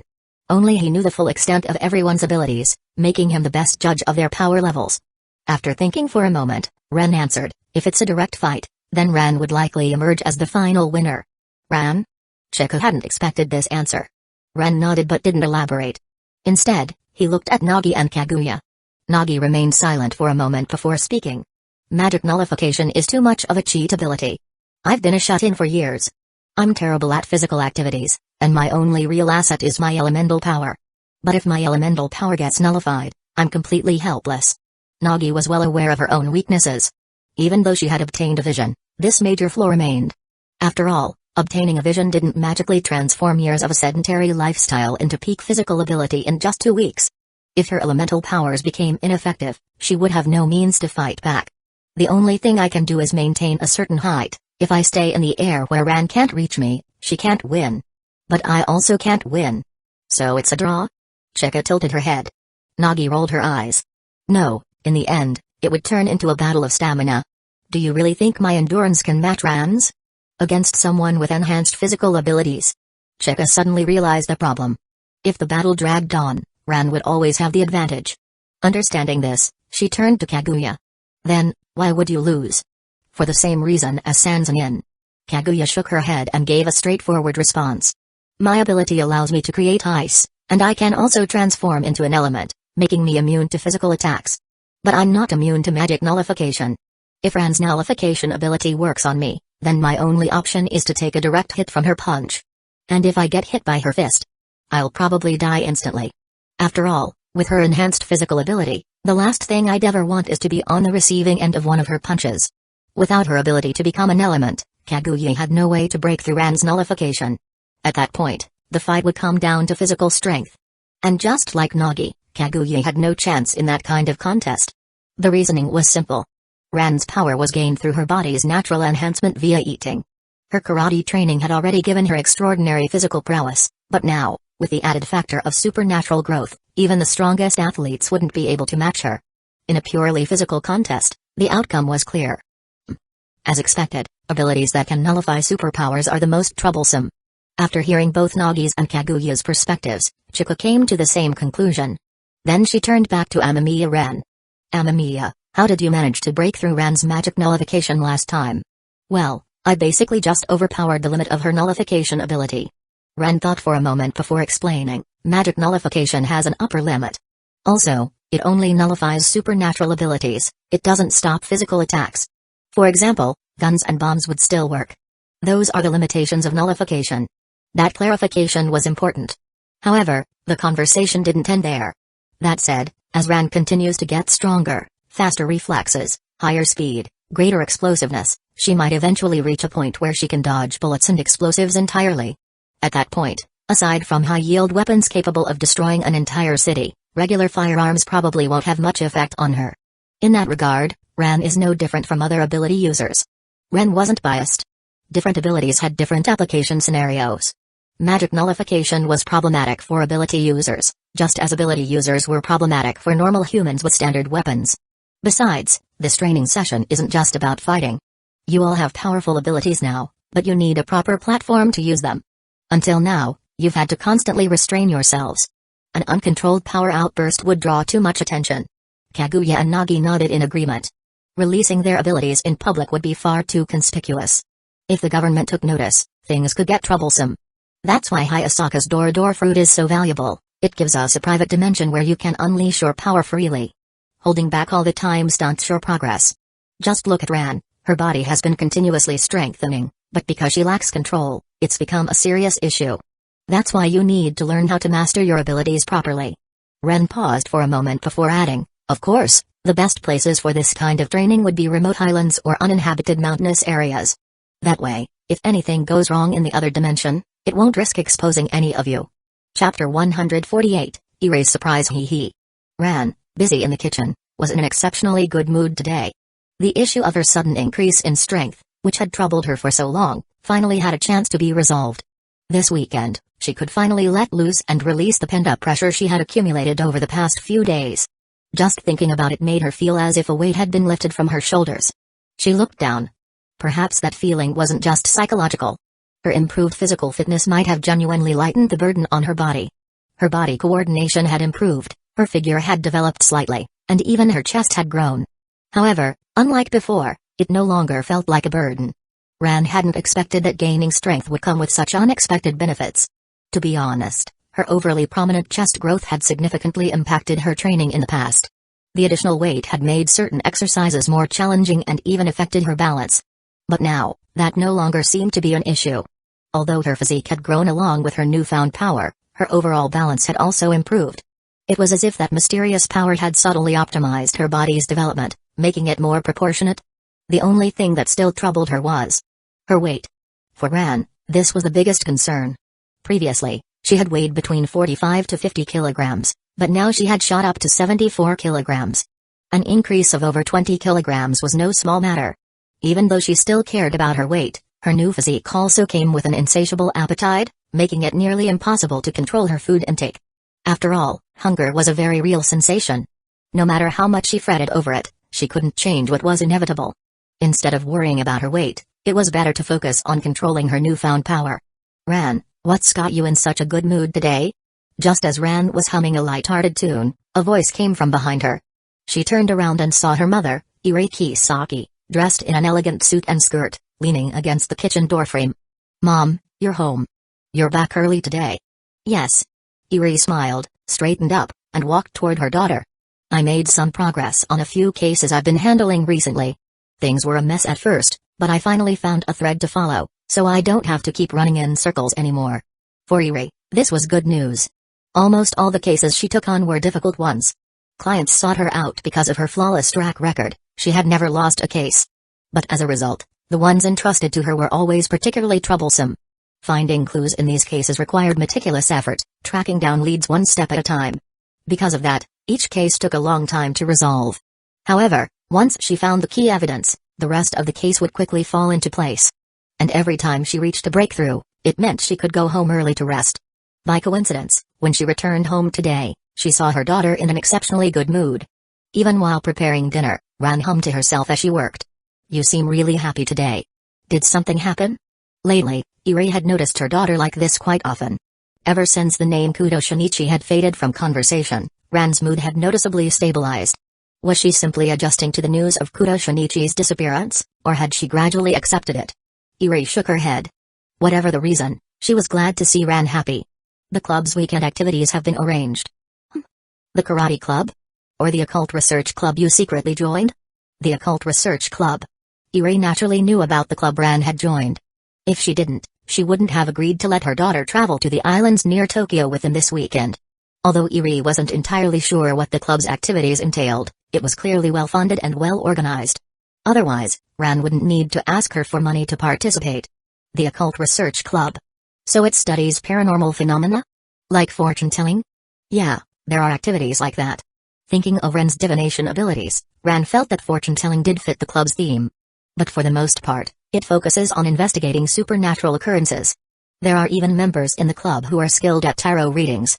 The club activities are mostly about traveling together to explore mysterious places. Well, that explanation didn't make things any clearer. If anything, it made it even harder for Eri to understand. Isn't his basically a vacation club? There's really a club like that in your school? No. More importantly, how did the school even approve funding for such a club? From what Eri could see, this was essentially a welfare club. Its entire purpose seemed to be giving students an excuse to travel together. She couldn't imagine how such a club had managed to secure funding. Well, Mom, when Shinomiya-san transferred to our school, she made a donation. Adieu. Eri was momentarily speechless at her daughter's words. Money. It all made sense now.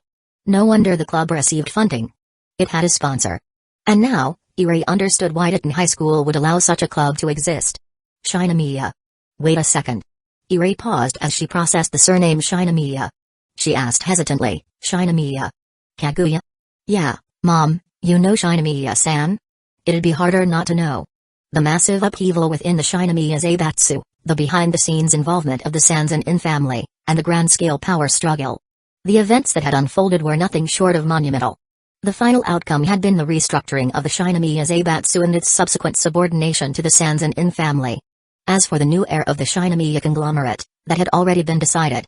It wasn't the previous head, nor was it any of the male successors. Instead, the one who had seized control was none other than the youngest daughter, Shinomiya Kaguya, who had been raised like a princess. This had been the most dramatic power shift within the Shinomiya Zaibatsu in recent history. A high school girl had taken control of the entire conglomerate. Eri had kept up with these developments. What she was most curious about, however, was how had that girl pulled it off? She actually transferred to Titan High School? That's hard to believe. Shuchin Academy was an elite institution backed by the Shinomiya Zaibatsu. Why would its heir transfer out of it? Eri found herself utterly baffled by this decision. Chapter 149, Push it all away. Hearing her mother words, Ran realized that she wasn't aware of what was happening at school. After thinking about it, Ran decided to mention it to her. Mom, actually, besides Shinomiya, both Sanzan-in and Seijinomiya transferred here too? Eri froze for several seconds. It took her a moment to recover from the shock. Sanzan-in and Seijinomiya transferred to Titan High School too? Since when did Titan High School become so attractive? How did multiple heiresses suddenly decide to enroll there? Thinking about it, Eri finally grasped something. Sanzan-in's support of Shinomiya in the previous power struggle wasn't without reason. There had to be a deeper connection behind it. Otherwise, after Shinomiya gained absolute control over the Shinomiya Zaibatsu, she wouldn't have transferred to Titan High School along with Sanzan-in. The reason must lie within Titan High School. As this realization dawned on her, Eri felt genuinely shocked. What on earth had drawn the attention of so many wealthy heiresses to Titan High? Eri was quite curious about this. Ran, they're not in the same club as you, are they? Yes. That explained everything. No wonder the club had no shortage of funding. Eri immediately understood why her daughter's club not only had ample resources but also held considerable influence. With as many heiresses gathered in one place, each one bringing their own connections and financial backing, there was no way the school could refuse them. In fact, if the school did refuse, it would likely become a serious problem. After all, these girls weren't just causing trouble, they were also providing the school with investments and sponsorships. What could the school do? Accept it with a smile, of course. There was no way this gathering of heiresses was purely coincidental. Eri was sure of it. But what was the real reason behind it? She had no idea. After thinking about it for a moment, Eri decided to let it go. As a lawyer, she understood the fundamental truth. Sometimes, it was best not to ask too many questions. Some things weren't meant for everyone to know. Where are you all going this time? Well, it's an uninhabited archipelago near Tokyo. I think it belongs to the Shinomiya family. That's private property. Eri muttered to herself. She was well aware of the Metropolitan Police Department's recent operations on Tsukekaji Island. After all, instead of keeping things under wraps, the police had actively publicized the crackdown. They even made an official announcement on TV, stating that Tokyo law enforcement would be taking strong measures against drug traffickers moving forward. It was obvious that Tsukekaji Island had played a major role in triggering this shift. By the way, wasn't your last trip also to an island near Tokyo? Where was it exactly? It was Tsukekaji Island. Eri's neck stiffened. If she hadn't asked out of curiosity, she never would have known that Ran had gone to that island. You went to Tsukekaji Island? Huh? Didn't I tell you before? You only said you were going on a club trip to an island near Tokyo. Ran blinked. She suddenly realized that she might have forgotten to mention the specific location to her mother. Oh no. She felt so awkward that she didn't know how to respond. I ran into Dad and that kid who looks like Shinichi on Tsukekaji Island? Eri was confused again. What was this about Kogoro and Yukiko's son? When Sanoko and I saw them, we realized that Dad had come to Tsukekaji Island because of a case he was working on. So I told Shinomiya about it, and after her bodyguards conducted a follow-up investigation, we learned that something else was happening on the island. Later, after Sanoko and I returned to the hot spring hotel, we found out from the bodyguards that the police had arrived on the island. After that, we stayed at the hotel under police protection and didn't go anywhere else. It wasn't until later that we found out drug traffickers had been discovered on the island. Ran deliberately pushed the responsibility elsewhere. There was no way she could mention Ren's involvement, so she decided to attribute everything to Shinomiya's bodyguards. That way, even if Kogoro had seen them on Tsukekaji Island, there would be no way to prove that they had known about the drug traffickers in advance. Which meant, there was no problem in shifting the attention away. The key detail was that they hadn't known beforehand. They had only learned about it afterward. And, naturally, the ones who called the police must have been the bodyguards accompanying the heiresses. After hearing Ran's explanation, Eri didn't suspect that her daughter had been aware of the situation beforehand. Instead, she assumed that the bodyguards had been the ones to report it to the police. Which made sense. Now, Eri finally understood why the Metropolitan Police Department had acted so quickly this time. That had been bothering her. The police response had been uncharacteristically efficient. Afterward, they had even announced on TV that they would be cracking down hard on drug traffickers in Tokyo. This had to be the work of the powerful forces backing those heiresses. If that was the case, then it all made sense. And thinking about it this way, Ran was actually safer being around them. Because those girls had way too many bodyguards watching over them. Eri's worries slowly eased. Ran, next time you go on a club trip, make sure to tell me the exact location. Even though she was reassured, Eri still wanted to at least know where her daughter was going. Otherwise, if anything happened, she wouldn't have the slightest clue. Got it. Ran knew she couldn't hide everything. She just had to be careful about how much she revealed. As long as she mentioned the general area, there was no need to give all the details like, say, the hot spring hotel they had stayed at. She understood that perfectly. Ring, ring, ring. Suddenly, a pleasant ringtone echoed from the room, immediately catching Ran's attention. That was her phone. She looked down at the unchopped vegetables on the cutting board, then turned to her mother with a very wary expression. Mom, I'm going to answer a call. Don't touch anything in the kitchen. I really don't want to smell something burning. At that moment, Eri felt as if her dignity as a mother had been completely crushed by her daughter. I know. I won't touch anything. There was no helping it. Eri was very aware of her own cooking skills. If she tried to help, she'd only make Ran's job harder. Coincidentally, she also had something to discuss with Kogoro. Chapter 150, The Wedding in 2 days. Ran returned to her room and picked up her phone. The caller ID displayed an unknown number. After a brief moment of thought, she answered. Hello, who is this? Ran. Do you still remember my voice? The voice on the other end sounded oddly familiar. Ran felt like she had heard this tone somewhere before. Then, suddenly, a name surfaced in her mind. Matsumoto Sayuri. Is it? Matsumoto-sensei? Oh. I thought you had forgotten me. It is Matsumoto-sensei. Ran hadn't expected to hear from her former teacher. She remembered that Matsumoto-sensei had been her music teacher in elementary school. Back when she was in junior high, she would occasionally visit her old school and see her. But after entering high school, things got more complicated, and the opportunities to visit became rare. She never would have thought that Matsumoto-sensei would suddenly contact her now. It's been a long time, Matsumoto-sensei. Yeah, it really has? Well, I know things have been complicated for you over there. And about Kuto. You've always been watching over him. I saw him on the news a while back, but there's been less coverage of him recently.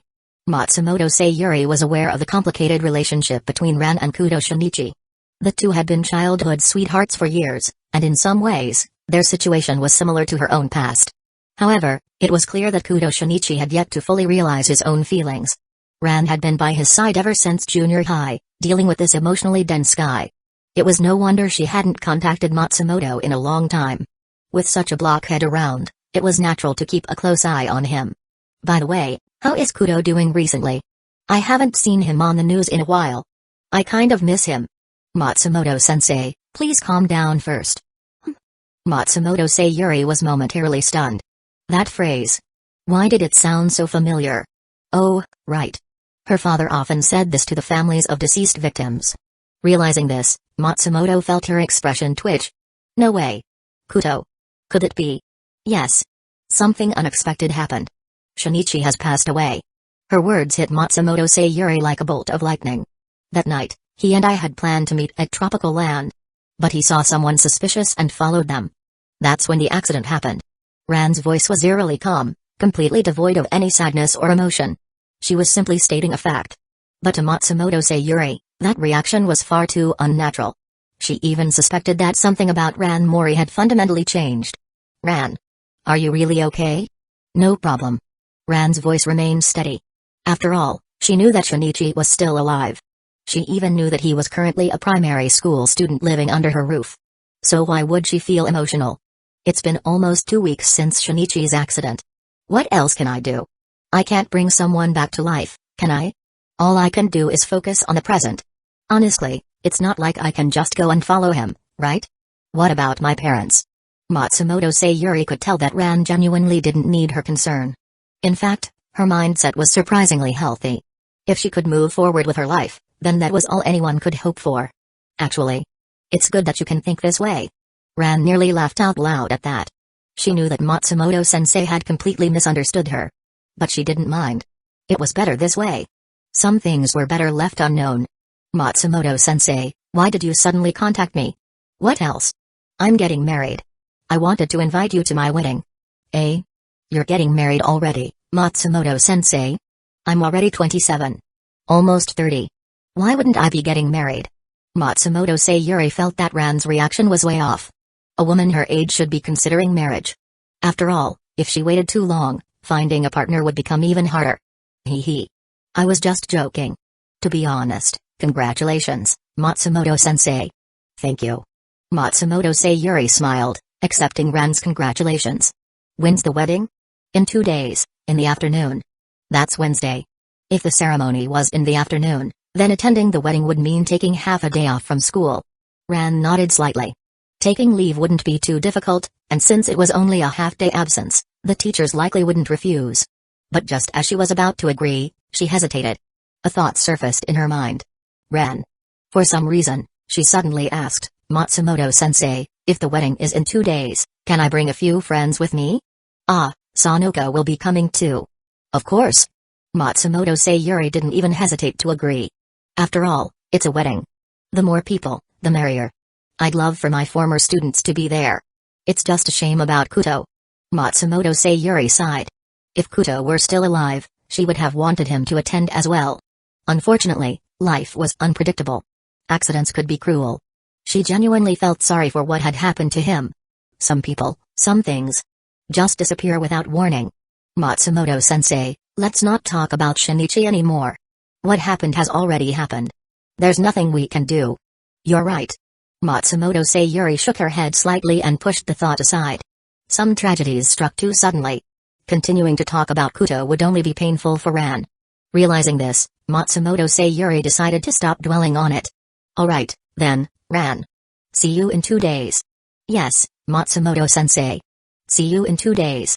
After hanging up the phone, Ran took a deep breath and composed herself. Then, she dialed another number. Ran, my former music teacher is getting married in 2 days. She invited me to the wedding. Also, she gave me permission to bring my friends along. I was thinking, why don't we all go together? Chapter 151, Red Wedding. Wednesday afternoon was unusually pleasant. For a cold month, the bright sun shining overhead completely dispelled the chill, raising the temperature noticeably. It didn't feel like the kind of weather expected for this time of year. Somewhere in Beka City, a church was packed with people. Today, the church was hosting a wedding. The groom was the only son of the Takasugi Zaibatsu. Because the Takasugi Zaibatsu had a vast social network, the wedding drew a large crowd. Of course, for the Takasugi Zaibatsu, this was more like the sunset after their prime. Compared to other rising families, the Takasugi Zaibatsu was on an irreversible path to decline.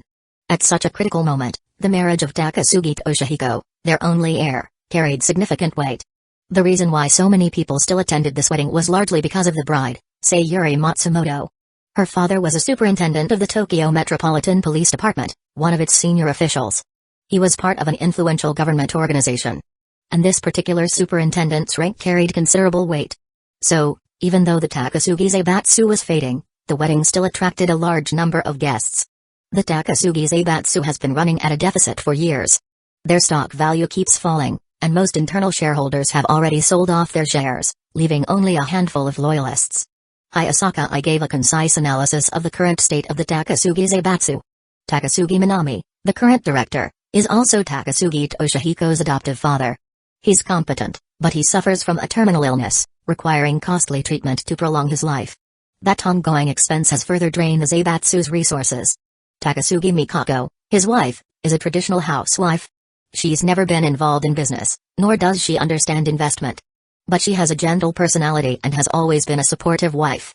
After Takasugi Minami fell ill, she dedicated herself to caring for him and doting on their adoptive son, Takasugi Toshihiko. At this point, nearly all decisions regarding the Zaibatsu rest in Takasugi Toshihiko's hands. Unfortunately, he lacks experience, and his indecisive nature has only worsened the Zaibatsu's situation. The detailed analysis painted a clear picture. The Takasugi Zaibatsu was crumbling both internally and externally, with little hope for survival. The real leader of the Zaibatsu was gravely ill and had little time left. His wife lacked the ability to run a corporation and focused solely on caring for her husband. This left their adoptive son, Takasugi Toshihiko, in charge. But rather than stabilizing the company, his leadership had accelerated its decline. The Takasugi Zaibatsu was little more than an empty shell. This is the worst possible scenario. Nagi couldn't help but comment. A capable father gets sick, and the mother is a traditional housewife who neither understands business nor has the ability to manage a conglomerate. The incompetent son takes over, and instead of saving the Zaibatsu, he hastens its downfall. The outcome is inevitable. Has Takasugi Toshihiko been attending a lot of upper-class banquets lately? Yes. Hearing Hayasaka's confirmation, Nagi was certain of her conclusion. Well, that settles it. The Takasugi Zaibatsu is as good as finished. Even if they have some liquid assets left, they're probably being used to keep the father alive and to ensure the mother has some financial security in the future. The Zaibatsu itself is a hollow shell, barely holding together in Toshihiko's hands. If he were competent, he might be able to maintain it for a while longer. But with his lack of skill, it's only a matter of time before it collapses. Kaguya agreed. The worst part is that his personal abilities are nowhere near enough to sustain a Zaibatsu. An indecisive personality is a fatal flaw for a leader. At a critical moment, someone like him won't be able to make the right decisions. All he'll do is hesitate, and that hesitation will push the Zaibatsu toward an even worse fate. Combine that with his lack of ability to judge what's right, and you get the worst possible combination of flaws in a successor. Agreed. Sanoko had met Takasugi Toshihiko before. She used to attend upper-class social gatherings before her parents discovered her involvement in the occult and stopped sending her. Back then, she often saw him mingling with various people, clearly searching for a potential wife. However, the declining state of the Takasugi Zaibatsu was no secret. Who in their right mind would willingly marry into a sinking ship? If Toshihiko had been competent, perhaps some heiresses might have considered it. But with his lack of ability and his indecisive personality, it was obvious that the Zaibatsu was doomed. Which wealthy family would willingly form ties with such a person? At previous banquets, most of the heiresses rejected him outright. The ones who turned him down were from either powerful Zaibatsus or influential families with strong business acumen. They knew better than to get involved. Well, I think the main reason many people rejected him was that his personality seemed frivolous, unstable. Chika added at the end. Wait, Fujiwara, you attended those banquets? Kaguya looked at her in surprise. Of course. But my father didn't allow me to go, so I snuck in with my sister. That made sense. Kaguya had been wondering why she would be at a marriage-focused banquet. If she went with her sister, then it wasn't surprising. In that case, does Matsumoto-sensei know about all this? Or is she completely unaware? Hearing the analysis from Sanoko and the others, Ran started to worry about Matsumoto-sensei. After all, today was her wedding day. Did she even know what kind of man she was about to marry? No one spoke. Instead, they all turned toward Ren, who had been standing quietly to the side. He hadn't said a word this entire time. When everyone's attention shifted to him, they saw that Ren had finished shuffling his tarot deck and had drawn 3 cards. He looked at them and spoke. A wedding of blood. Ren's words were a chilling prediction of what was to come. Chapter 152, The Weak Attack the Weaker. Upright Devil, Upright Death, Ace of Swords. All negative. A vision unfolded in Ren's mind. A bride vomiting blood, collapsing into a pool of crimson, her face devoid of life. A bloody wedding. The moment he saw the imagery, Ren had already foreseen the fate of this wedding. The end result was tragedy. And the culprit behind the bride's suffering was obvious. The real question was, why? Ren shuffled the tarot deck once more and drew 3 new cards. Reversed Devil, Ace of Swords, 2 of Swords. In his mind's eye, a man with a vicious expression chased after a murderer. A car accident occurred. A woman and a child were caught in the wreckage, and because the woman didn't receive timely medical attention, she died. A past grudge carried into the next generation. The facts were clear. This wedding was an act of vengeance. At the same time, Ren's dormant memories resurfaced. The case played out exactly as the divination foretold. Unchangeable, inevitable. In reality, the revelation was even more brutal than he recalled. After consuming the poisoned lemon juice, Matsumoto Sayuri wasn't saved. She was pronounced dead on the spot. Well, it made sense. After all, the poison was caustic soda. Once ingested, it would burn through her internal organs. There was no surviving that. Even if she were rushed to the nearest hospital, it would take time to get there. Stomach pumping wouldn't be enough to neutralize the strong alkali. Simply put, once you ingest caustic soda, death is inevitable. Nearby, Ran and Suzuki Sanoko stiffened in shock. A wedding? Drenched in blood? That's serious. Ren, is there any way to stop this? Ren didn't really want to get involved. Of course, it wasn't because he didn't want to help, it was because the victim had already accepted her fate. Even if I interfere, some things can't be changed. The issue isn't just about saving her, the problem is that she already knows about the poison and is choosing to drink it anyway. Even if we stop her now, this will happen again sooner or later. At best, we'd only be delaying the inevitable. Ren's words left Ren and Sanoko speechless. If someone had tricked Matsumoto Sayuri into drinking poison, they could intervene and stop it. But if she knew and still willingly drank it, what could they do? Then why not just have the poisoner arrested? Kaguya offered a direct and effective solution. If they couldn't change the teacher's decision, then why not deal with the source of the problem? Yeah. That would solve everything. Sanoko clapped her hands. It was the simplest way. Ren, however, said nothing. He simply looked at Sanoko. Even if the poisoner is the groom? Even if. The groom? Sanoko froze. She hadn't expected the person trying to kill Matsumoto Sayuri to be her own fiancé. She imagined a scene, Matsumoto Sayuri knowingly drinking the poison juice her soon-to-be husband handed her. Sanoko shivered. She knew he poisoned her. She knew she had to drink it. And she still chose to die that way. Ren, why? A past generation's grudge. Ren didn't hold back. He laid out the entire truth revealed by the tarot. Matsumoto Sayuri's father was a police officer. While pursuing a wanted criminal, he accidentally caused a car accident, hitting a woman who was out with her child. The woman was dragged into the chaos and ended up caught in the wreckage. The child begged Matsumoto's father to help save his mother, to send her to the hospital. But at that moment, all Matsumoto's father saw was the wanted criminal. He ignored the woman and kept chasing his target.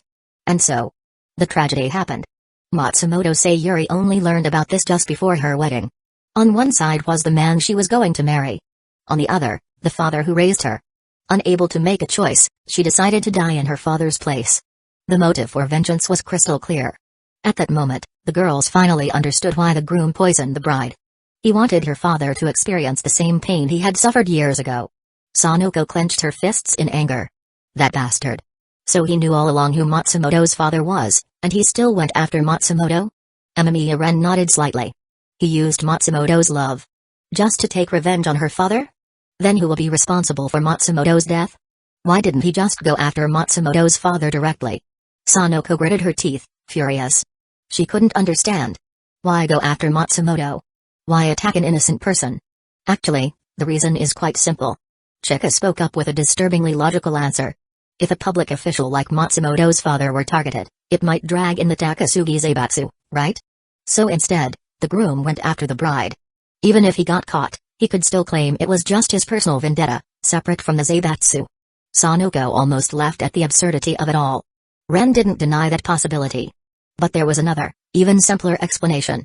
The weak attack the weaker. Because that man didn't know if he could take down Matsumoto Sayuri's father, so instead, he went after Matsumoto Sayuri, someone easier to kill. This reasoning only fueled Sanoko's anger. Not just Sanoko, even Ran looked ready to explode. Ren, is there any way to stop Matsumoto-sensei from making such a foolish choice? Ren thought for a moment. Then let's go talk to the bride. Chapter 153. This revenge is quite abstract. In the bride's dressing room, Sayuri Matsumoto, the heroine of today's wedding, was receiving the final touches from the makeup artist. Soon, she would simply have to wait for the ceremony to begin. However, at that moment, unexpected visitors arrived at the dressing room. Seeing them, Sayuri Matsumoto's face lit up with surprise and joy. Ran, Sanoko, you're here. But the expressions on her former students' faces were far from pleasant. Their brows were furrowed, making her feel a little uneasy. Why do you both look so serious? Makeup artists, please step out for a moment. Before Ran and Sanoko could compose themselves, Hayasaka had already taken charge, clearing the room. The makeup artists exchanged glances before bowing slightly. Then, Ms. Matsumoto, we'll take a short break. Ah. All right. Sayuri Matsumoto, though a bit flustered, nodded in agreement. Once the room was emptied, she turned back to Ran and Sanoko, her face full of confusion. Ran, Sanoko, what's wrong? Ran bit her lip, momentarily unable to speak. Looking at her teacher in a pristine white wedding dress, she found it difficult to imagine that by the end of the day, that dress would be drenched in blood. Still, some things had to be said. There was no point in sugarcoating it. She decided to be direct. Teacher Matsumoto. Are you really going to marry that man? Sayuri Matsumoto froze for a moment. Seeing the anxiety on their faces, she quickly understood what they meant. So, you found out. Just like her father. Sayuri Matsumoto wasn't naive. She understood her father's work well. Knowing him, he had likely conducted background checks on every man she had been involved with. So, when she had visited him recently, he had said the same thing Ran and Sanoko were saying now. So, you've known all along, haven't you? Ran couldn't hold back any longer. If you knew. Then why? Why would you still choose to marry him? Wouldn't it be better to choose someone else? Sayuri Matsumoto simply smiled and shook her head. If I had never met him, maybe I could have fallen in love with someone else. But the moment I met him, it was as if the past had come rushing back. My heart told me. I still love him. Matsumoto-sensei. Sanoko was furious. He approached you on purpose. Don't you see that? A shadow of pain flickered across Sayuri Matsumoto's face. Of course, she knew. Kaguya sighed, glancing over at Ran. No wonder he hadn't wanted to get involved. Even the bride herself knew everything. This wasn't a case of being deceived. She was fully aware and still made this choice. There was only one word to describe Sayuri Matsumoto. Foolish. If you know you're the target of revenge, then the rational choice is to stay away. Instead, she was willingly accepting it. For the sake of love? No. That was just self-indulgence. And that kind of self-indulgence would only bring pain to more people. Her father. Her friends. Everyone around her. A sudden thought crossed Kaguya's mind. She leaned closer to Ren and whispered, Amamiya, was the woman killed by Matsumoto-sensei's father? Her voice was quiet, but the others still heard her. No. The one who hit the woman was the criminal he was chasing. That criminal had committed over a dozen murders, all targeting young women who had little ability to resist. Seriously? Kaguya's face turned expressionless. She stared at Sayuri Matsumoto, feeling even more baffled. So the accident wasn't even directly caused by her father? The real culprit was the criminal. Then why was she acting like her father had personally run the woman over? Even if her father had some indirect responsibility, it wasn't to the extent that a life must be paid for with another life. Wasn't the one who deserved punishment the actual criminal? So, her father only caused the accident indirectly because he was in pursuit of a criminal and failed to notice the collateral damage? That's right. And his negligence isn't enough to justify a life for a life, is it? No, it isn't. And if the woman's son had just gone to a nearby convenience store to call for help, she might have been saved. So the true cause of her death was excessive blood loss from the accident. Meanwhile, the criminal responsible for the crash is still alive, living peacefully in prison for the rest of his life. Upon hearing this, Kaguya felt even more speechless. The real murderer, the one who actually caused the car accident, was still alive, living quietly in a prison cell. And yet, the woman's son didn't target him. Instead, he directed all his hatred at Sayuri Matsumoto, the innocent daughter of the policeman who was only indirectly responsible. To say that his revenge was misplaced would be an understatement. In fact, it was so irrational that it was abstract. It was as if Matsumoto's father had been the one who personally killed the woman. From an outsider's perspective, this whole situation made no sense. Amamiya-san, if she is only indirectly responsible for the accident, doesn't her willingness to die seem a bit ridiculous? Ran remained silent for a moment before speaking. That's why I said, don't interfere with the fates that others have chosen for themselves. To us, it seems like we're helping. But to them, we might just be meddling. And that was what Ren despised the most, interfering where it wasn't wanted. Even if, sometimes, he couldn't help but do it anyway. Kaguya sighed in agreement. Now, she understood. Ren wasn't being indifferent. He simply believed in respecting people's choices, even if they were foolish. Chapter 154, The Hidden Meaning of Revenge. With her improved physical abilities and heightened senses, Ran overheard the conversation between Ren and Kaguya behind her. This caused the anger on her face to shift into something more complicated. How should she put it? Now that she understood the full picture, Ran couldn't help but feel like Matsumoto-sensei accepting this fate was almost insulting to herself. Wait. Did Matsumoto-sensei never investigate the full truth of the incident? It wasn't her father who had directly caused the accident, so why was she taking responsibility for it? Ran pondered this for a moment before pausing. Right. It's because that person blamed her father for his mother's death. And because of that, Matsumoto-sensei found herself unable to make a choice, leaving her with only one option, to end the cycle of hatred with her own life. But wouldn't it be better to just clarify the truth? Ran didn't deny that Matsumoto Kiyonaga bore some indirect responsibility for the woman's death. However, it was nowhere near enough to justify a life for a life. If revenge was necessary, then shouldn't it be directed at the actual criminal who is still in prison? Could it really be that, because they couldn't take revenge on someone behind bars, they simply redirected their hatred elsewhere? Ran tried to calm herself, but no matter what, she couldn't suppress her anger, not at the groom, but at Matsumoto-sensei herself. She reached out and held back Sanogo, who was about to speak. Then, she took a step forward. Matsumoto-sensei, your father didn't directly cause the accident. Huh? Still trapped in her own pain, Sayuri Matsumoto froze. She fell silent, her mind briefly shutting down before rebooting. My father didn't directly cause it? But I read in the investigation report that my father was chasing the criminal and caused the accident. This time, even Ran was thrown off. Her prepared words got stuck in her throat. She instinctively turned to look at Ren. But then she remembered the power Ren possessed. There was no way his divination was wrong. Which meant Matsumoto-sensei's investigation itself had been flawed? Oh. That's unexpected. Even Ren was caught off guard. He had divined both today's wedding and the past car accident. But he hadn't specifically divined what Matsumoto Sayuri knew about it. And now, it turned out that the information she received had been distorted. Huh? Had the details simply been lost over time, or had someone deliberately manipulated the truth? Either way, this misinformation seemed to have targeted Matsumoto Kiyonaga, who was still a police officer at the time. Or perhaps someone had wanted to sabotage his career. Ren took a maple leaf gold coin from his pocket, flicked it into the air, and caught it. It landed flat. TSK. Just as he thought.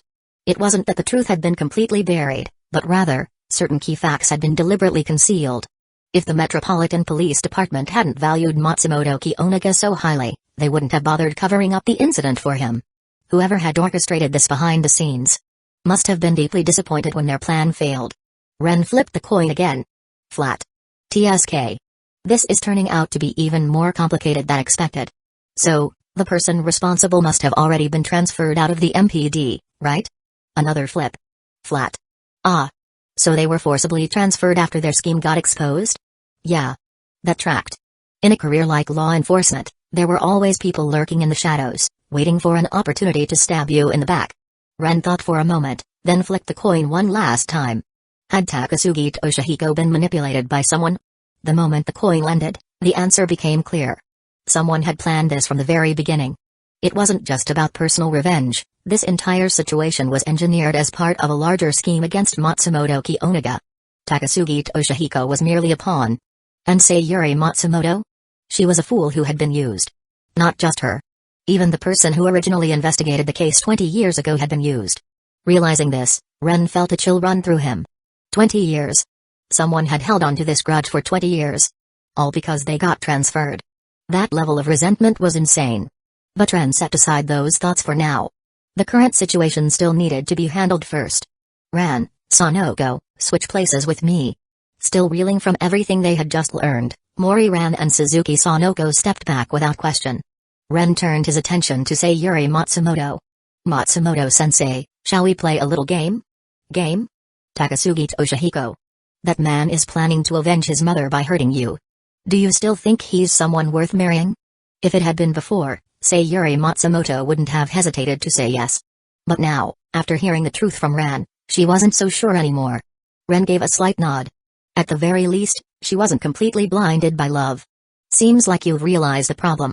If this man was truly someone worth entrusting your future to, then as someone directly involved in that car accident, he should understand better than anyone that your father was only fulfilling his duty as a police officer. Yes, your father failed to notice the injured woman. That much is true. But that level of negligence doesn't justify taking his life in return. And more importantly, the real criminal is still alive, living comfortably in prison. Yet Takasugi Toshihiko placed all the blame solely on your father. He sees you and your father as his only outlets for revenge. If he truly sought justice, he should be going after the man who actually caused his mother's death, not you. Ren's words were straightforward.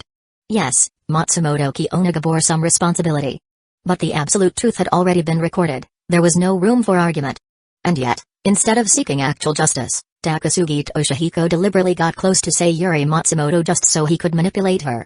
Now tell me, even if you view him through the rose-tinted lens of childhood love, is this really a man worthy of entrusting your life to?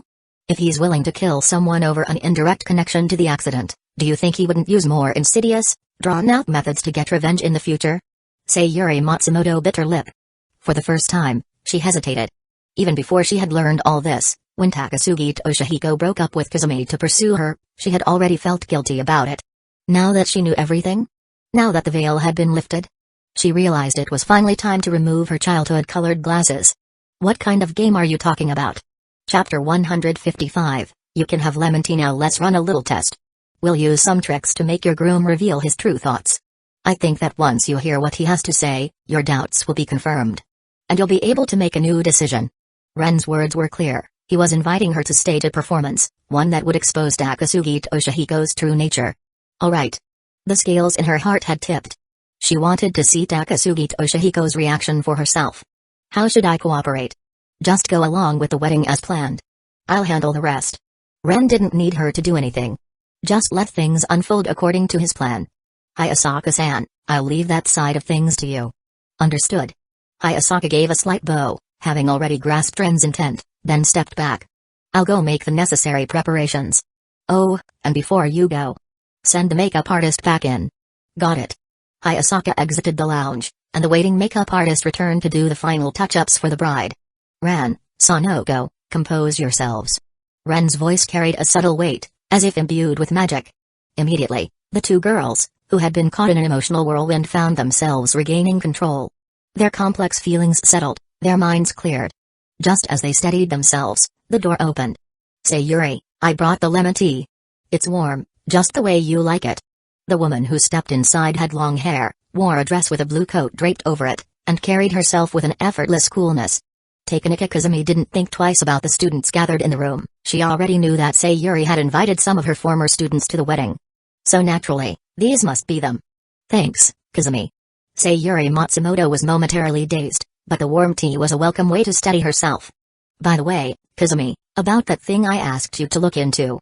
Are you sure the information you got is accurate? Kazumi paused for a moment. Seeing the serious, almost somber expression on Sayuri's face, she realized that something had changed. Her own demeanor grew more serious as well. It's accurate. I investigated the area around the accident site and found several witnesses. Sayuri took a deep breath. No, Kazumi, what I mean is...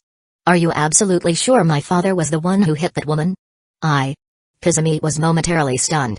Then, as she recalled the details of her investigation, something clicked in her mind. The witnesses had all said the same thing. Matsumoto Kiyonaga had been involved in an accident while chasing a criminal. But not a single person had explicitly stated that he was the one who hit the woman. Kazumi's expression shifted, a realization settling in. She had misinterpreted the investigation results. No one actually said that outright. They all said your father was in pursuit of a criminal when the accident happened. But none of them specifically claimed that he was the one who hit her. Sayuri's mind went blank. So this was all just a misunderstanding. All this time, she had believed that her father was directly responsible for Toshihiko's mother's death. She had never confronted him about it. She had never tried to learn the truth from him. And because of that, she had blindly accepted that her father was the cause of all this tragedy. Now, she finally understood. She had been wrong. She should have spoken to her father directly instead of relying on Kazumi's investigation. Instead, she had been left with an incomplete truth. Sayuri, this is my fault. Kazumi hadn't expected her mistake to have such severe consequences. Sayuri shook her head. No, Kazumi, this isn't your fault. Your investigation wasn't wrong.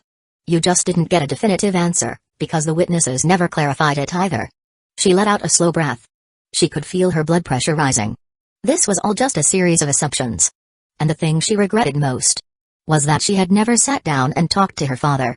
If she had just asked him what happened back then, all of this could have been avoided. No matter how much she had once loved Toshihiko, she now understood one thing. There was a world of difference between, 1. A father deliberately running over a woman. 2. A father chasing a criminal, who then caused an accident. One was directly responsible. The other was barely even secondary responsibility. And yet, why did Toshihiko act as if her father was the only person to blame?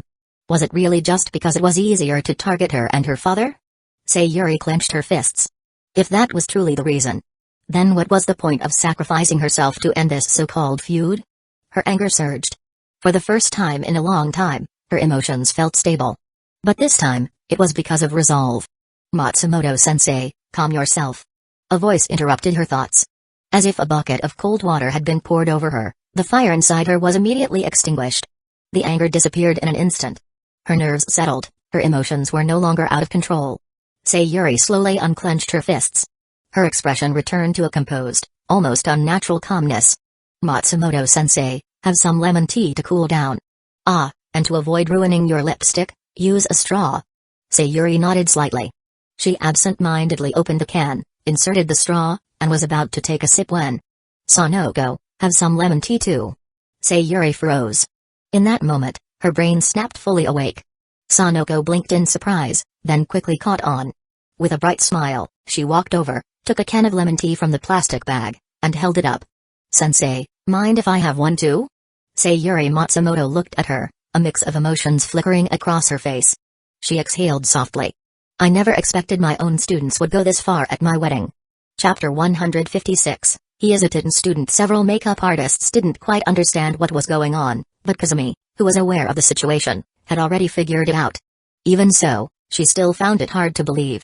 She couldn't believe that Toshihiko would actually go through with this. But she also understood that this was an inevitable outcome.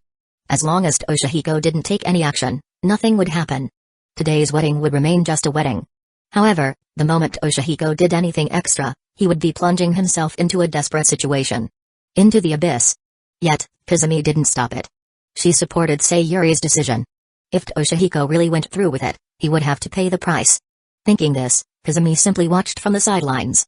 The two who had been drinking lemon tea set their cans down on the table. Sayuri's was placed inside, while Suzuki Sanoko's was on the outside. Matsumoto-sensei, could you lend me your straw? Sure, no problem. Sanoko took the straw from Sayuri's can and placed it into her own. All preparations were complete. At that moment, the two makeup artists also finished their work. Ms. Matsumoto, we'll be heading out now. Yes, thank you for your help. After the two makeup artists left, Sayuri turned her attention to the students she was meeting for the first time. Ran, Sanoko, are they really in the same class as you? Sayuri's gaze landed on Nagi and Izumi. Judging by their age, the two of them looked, at most, like junior high school students. Well, their situation is a bit complicated. Ran glanced at Nagi, finding it a bit troublesome to explain. Matsumoto-sensei, they skipped grades. Skipped grades? Sayuri looked at the two girls in slight surprise. Given their appearance, they must have skipped several grades. However, does Titan High School even allow grade skipping? Titan High School actually has a policy for skipping grades? That's surprising. They were originally students at Hikuo Academy, but they recently transferred to Titan High? This answer stunned Sayuri even more. From the most prestigious of aristocratic schools to a public school? Someone actually chose to downgrade? She suddenly felt that something wasn't quite right. Titan High School had no such grade-skipping policy, but Hikuo did. After all, Hikuo was an elite academy with an incredibly strong faculty. Having a few super genius students there wasn't all that surprising. However, Hikuo had a strict rule, only nobles could enroll. That meant the two girls standing before her were undoubtedly from noble families. Beyond her initial surprise, she now understood why these students could so easily take the afternoon off. Then, Sayuri's gaze shifted to the girl with black hair and red eyes. If she remembered correctly, the blonde girl with the side ponytail had been standing next to her earlier. Then, the others. Were they also transferred from Hikuo? Noticing Matsumoto-sensei's gaze, Sanoko smiled and shook her head. These two weren't. And the one who just stepped out wasn't either. The three of them transferred from Shuchin Academy to Titan. Shuchin? One from Hikuo, and now another from Shuchin? Sayuri felt like her head was about to explode. What's going on here? Why are students from Hikuo and Shuchin transferring to Titan High? Has Titan suddenly become an aristocratic school? How was it that Titan, an ordinary high school, was attracting so many upper-class students? Hey, Matsumoto-sensei, you don't have to overthink it. Let me introduce them properly. This walking ice block over here is Shinomiya Kaguya. Ice block? That term was a little impolite. Moreover, Sayuri observed Kaguya carefully. Though she did have a cold demeanor, it wasn't to the point of being unapproachable. Calling her a walking ice block seemed excessive. She's not cold at all. Sayuri blurted out without thinking. Kaguya's eyes shifted slightly, and a faint smile appeared on her previously expressionless face. Matsumoto-sensei, nice to meet you. Hello. Please ignore what Suzuki just said. I'm just an ordinary young lady raised in a sheltered environment, not very good at socializing. My coldness is simply a protective shell. That explanation made a lot more sense to Sayuri. But Sanoko felt her eyelids twitch. This woman. She wasn't like this before. And calling it a protective shell? That wasn't what she said back when she was freezing people with her gaze. Still, Sanoko chose not to argue at the moment. Next, this girl beside me. I knew her even before she transferred here. Fujiwara Chika, a good friend of mine. Hello, Matsumoto-sensei. Chika's smile was so bright that it immediately lifted the mood. Sayuri could feel the positive energy radiating from her. It was the pure, youthful vitality of a high school girl. Hello. Sanoko continued. And those two students you thought looked too young for high school? The blonde twin-tailed girl is Sanzanian Nagi. The one with the elegant, princess-like hairstyle is Sagenomiya Izumi. Anyway, just don't treat them like kids. Their thinking is actually quite mature. As for the blonde girl with the side ponytail who left earlier, she's Kaguya's personal maid, Hayasaka Ai. And this one, the more mature-looking one, is Nagi's exclusive maid, Maria. Both a noble lady and a personal maid. Even without digging deeper, it was clear that none of them had simple backgrounds. So, Sayuri decided not to overthink it. Finally, her gaze landed on the bespectacled boy standing quietly to the side. So, he also transferred to Titan? He didn't. Sanoko smiled and shook her head. He's actually a student of Titan High School, just like us. He's just not in the same class as Ran and me. Chapter 157, Isn't This What You Want? Sayuri was slightly surprised, but she quickly masked her reaction. She had some impression of this boy. He was polite, but his voice was somewhat weak, lacking presence or confidence. He also didn't speak much. His presence wasn't particularly strong. Just now, after speaking, she hadn't even noticed when he quietly moved to the side.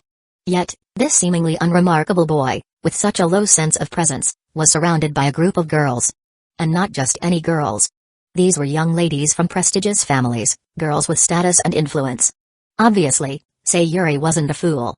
She could tell at a glance that this boy was anything but ordinary. Moreover, earlier, when Ran and Sanoko were speaking, he had stopped them with just a single sentence. If this boy was the center of this group, it would be a far more accurate assessment of what Matsumoto Sayuri was witnessing. Knock, knock. Click. The door was knocked on, then immediately opened. A towering man, standing 1.9 meters tall, stepped inside. He had a well-groomed mustache and a 5-centimeter scar over his left eye. His build was as solid as a fortress, and his fierce appearance made it clear he wasn't someone to be messed with. Just standing there, his presence alone was enough to create immense pressure. Dad. Matsumoto Kiyonaga, a man like an iron tower, looked at his daughter dressed in a pure white wedding gown. He couldn't help but feel how quickly time had passed. Not long ago, she had been just a little girl. But now, she had reached the age where she was about to get married. This realization filled Matsumoto Kiyonaga with deep emotion. The only thing that troubled him was the man his daughter was about to marry. Thinking back to what had happened 20 years ago, Matsumoto Kiyonaga felt more and more certain. Toshihiko hadn't come for Sayuri. He had come for him. Sayuri, it's not too late to change your mind. Matsumoto Kiyonaga was secretly hoping that his daughter would refuse, just like she always did in the past. But this time, something was different. Well, Dad, let's talk about this later. Matsumoto Kiyonaga was stunned.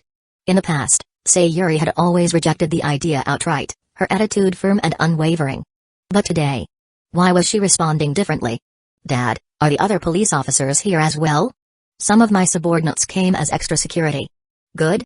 Matsumoto Kiyonaga was even more confused by his daughter's response. Something about Sayuri today felt off. The wedding. We'll discuss that later. This time, Matsumoto Kiyonaga saw it clearly, the look in his daughter's eyes. It was the exact same look her mother had when she was angry. Anger? Matsumoto Kiyonaga suddenly felt like he had grasped the key to something. Dad, for now, please step outside. There's something important coming up. Alright. I'll head out. Suddenly, he felt an overwhelming pressure from his daughter, one that reminded him of her mother. Even though Sayuri was much smaller than him, at this moment, she exuded an aura far beyond his imagination, completely suppressing his own. After Matsumoto Kiyonaga left, Ren's calm voice rang out. Ms. Bridesmaid, I'll have to trouble you to stand watch outside. When the groom enters, ensure that no one else follows.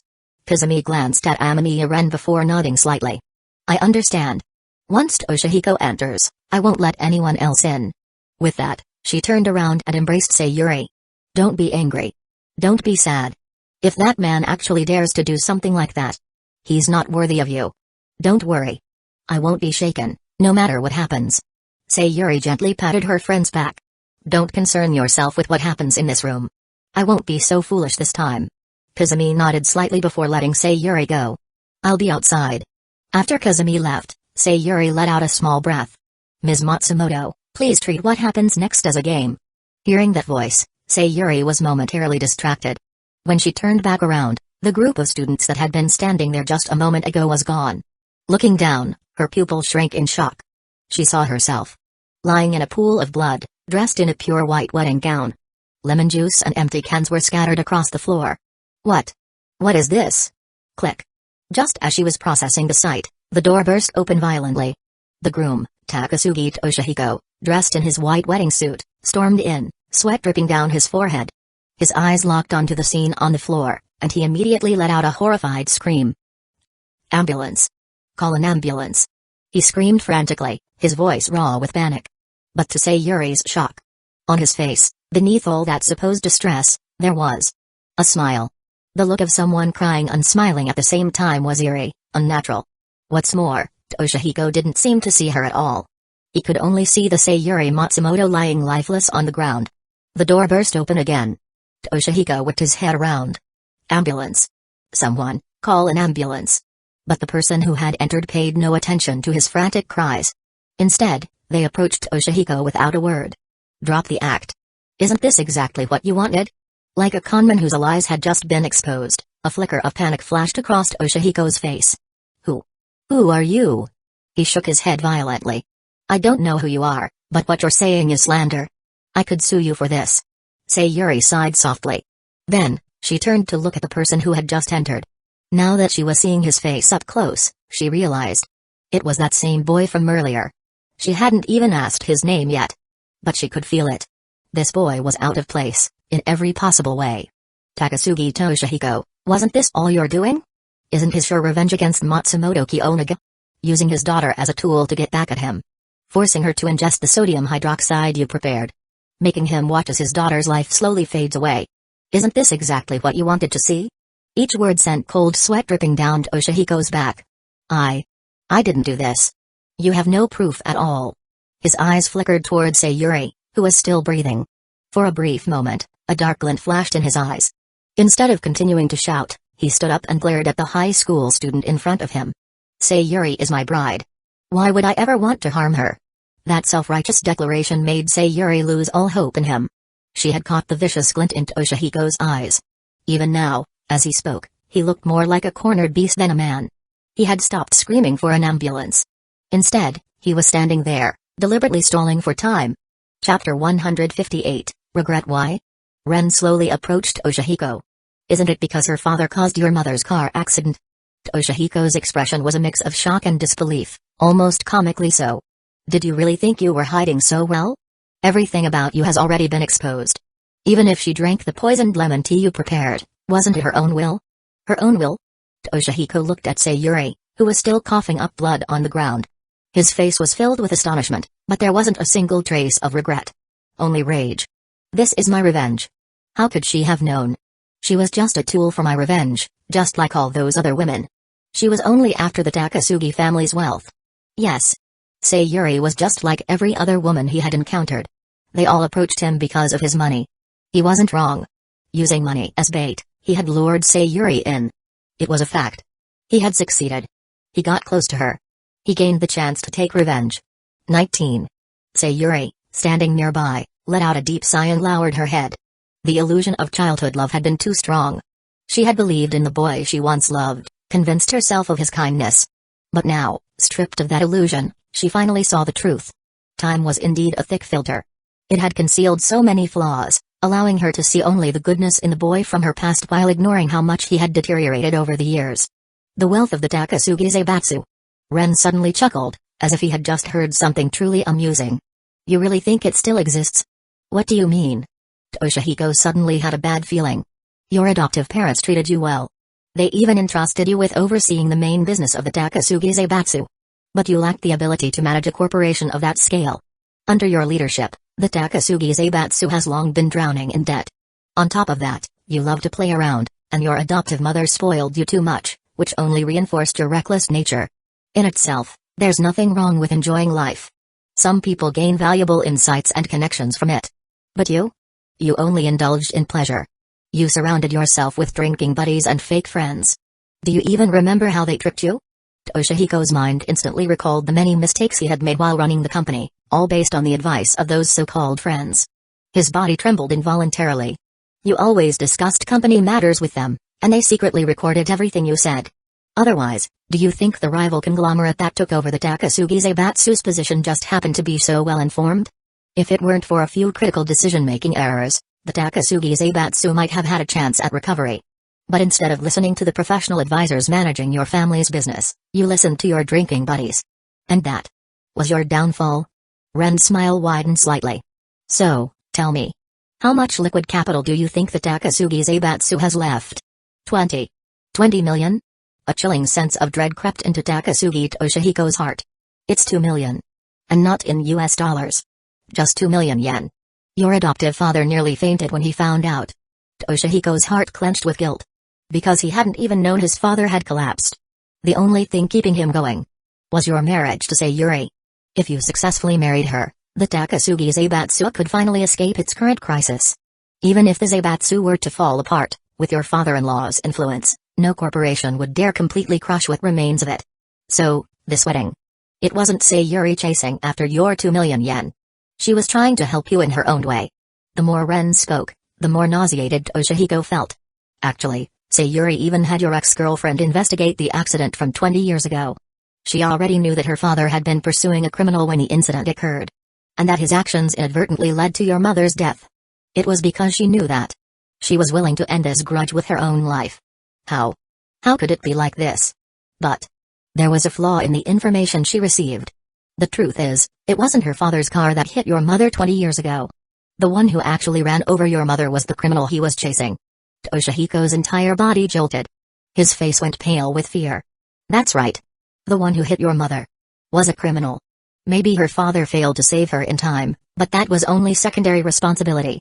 The real murderer, the one who truly took your mother's life, was the criminal. The memory that Toshihiko had tried so hard to suppress surfaced once more. Back then, his hatred had been directed solely at the policeman who had shaken off his grasp. But he had deliberately ignored the actual culprit, the man who had been behind the wheel. That criminal was sentenced to life imprisonment over 20 years ago. He's still in prison even now, alive and well. He doesn't even know that he killed your mother. Ren paused. I think you knew this all along, but you just didn't want to accept it. You wanted to pin all the blame on the officer who didn't save your mother.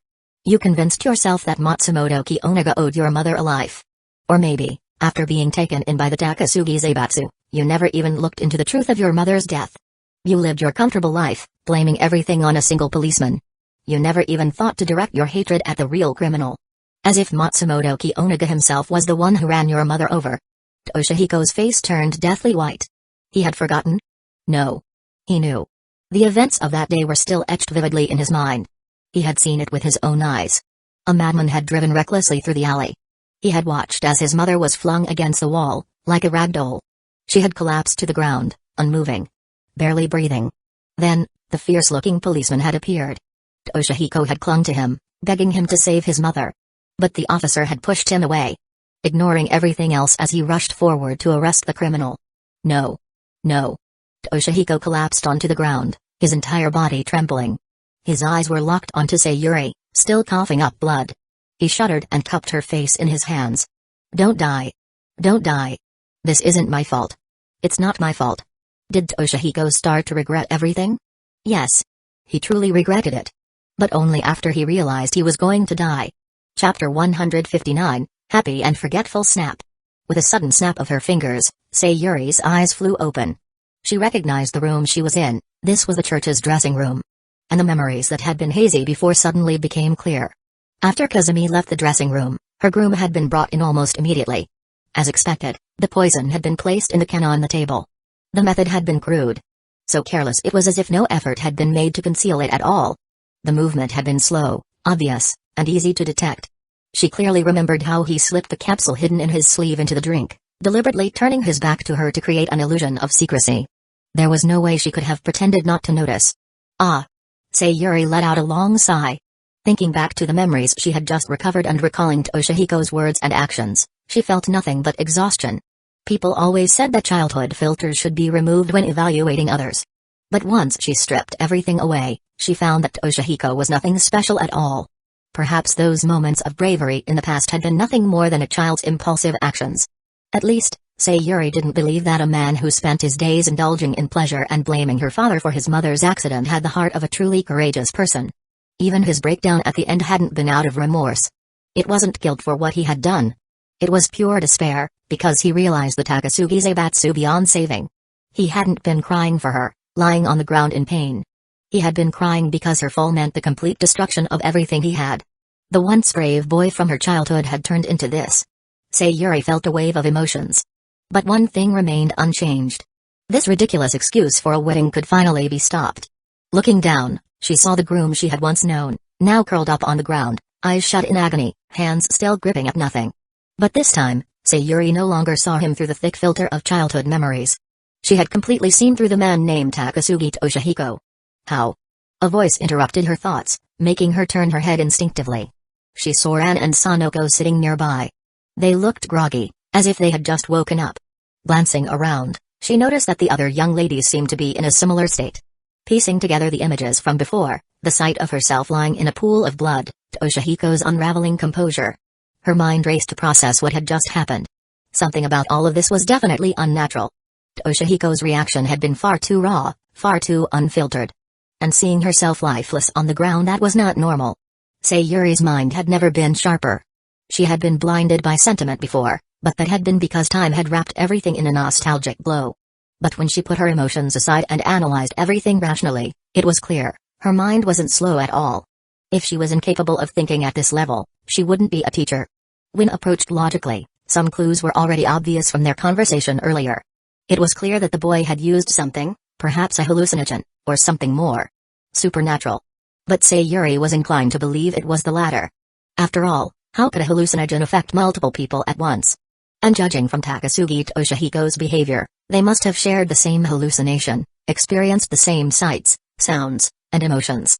The difference was that she had been an observer, seeing and hearing more, while Toshihiko had been the one manipulated. Sayuri glanced at Ran and Sanoko again. There was only surprise on their faces, but no fear. It seemed like this was their first time experiencing something like this. Yet they didn't seem entirely unfamiliar with the phenomenon. This wasn't an emergency to them. And she noticed. Ran and Sanoko weren't the only ones. The others had similar reactions. So, aside from her, everyone here was in on it? As she pieced everything together, Sayuri gradually relaxed. It seemed Ran and Sanoko's decision to investigate her had been unusual from the start. They must have known all along that Toshihiko was going to target her. They had even known that she would choose to sacrifice herself. This kind of foresight was not normal. In an abnormal situation like this, the most unreasonable factor was usually the answer. It was suddenly clear why a boy was present in a group filled with noble young ladies with powerful backgrounds. So, this was the reason. As Sayuri calmed down, Kaguya, who had also regained clarity, gazed down at the pitiful figure trembling on the floor. It's just as I expected. He's nothing more than a fool who deceived himself into believing his own delusions. His so-called revenge for his mother was never genuine. If he had truly wanted revenge, he would have pursued it as soon as he was adopted by the Takasugi family. Back then, Superintendent Matsumoto was just an ordinary police officer. It wouldn't have been difficult for a powerful conglomerate to ruin a single policeman's life. After speaking, she glanced at Ren inquisitively. Ren nodded slightly. 20 years ago, Superintendent Matsumoto was indeed just a regular officer.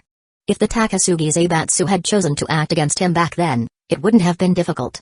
Had they interfered at the right moment, his career might have been permanently stalled.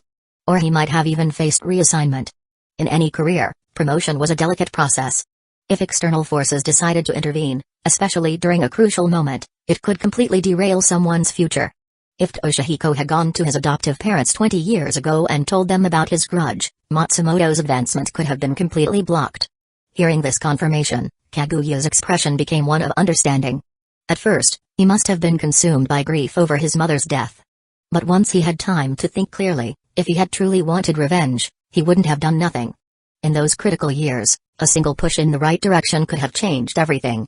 He had every opportunity to act, but instead, he chose to move on. This is what people call being happy and forgetting about home. Chapter 160, The Crime That Cannot Be Escaped. The lives of ordinary people are naturally completely different from those of nobles. As someone who was once an ordinary person, Toshihiko could clearly perceive the vast gap between commoners and the elite. When he was young and his mind was still developing, he experienced treatment that did not align with his circumstances. As a result, his mindset changed drastically. Subconsciously wanting to sever ties with his past self, he inevitably buried the memory of his mother's car accident. In truth, this kind of reaction is quite normal. After all, people die, but life goes on. Although Kaguya didn't say these words outright, everyone present understood the meaning behind them. The dazzling world is tempting, she mused. Everyone desires a life without struggle. If even adults cannot resist such temptation, how could a child? Ren understood Toshihiko's situation at that time. If he had been given an easy life as a child, perhaps his personality would have turned out differently. For a 7-year-old child, 20 years ago, it was natural that he lacked the awareness to resist. It's just that. Even after knowing who truly killed his mother, he still shifted the blame. That decision was truly inappropriate, Ren remarked. Kaguya nodded slightly. Not only was it inappropriate, it was utterly unacceptable. He claimed to seek revenge for his mother, yet he directed his anger at an innocent party instead of targeting the real culprit. If Toshihiko had sought vengeance against the actual criminal still in prison, it would at least prove his resolve. But instead, he chose to take out his rage on a police officer whose only crime was pursuing criminals. And no matter how much responsibility that officer might bear, it was only secondary. In fact, it was that very officer who had arrested the perpetrator responsible for his mother's accident. Even so, he still viewed the officer as the true culprit. Such behavior was simply unjustifiable. Kaguya-sama, Hayasaka spoke up, have you finished recording the poisoning incident? It's done, she confirmed. At this moment, Hayasaka had already returned to Kaguya's side. The footage has been checked. It clearly captures Toshihiko, the groom, poisoning Miss Suzuki's lemon tea with sodium hydroxide. There's no doubt about it. This was an attempted murder. At this moment, Sanoku also stood up.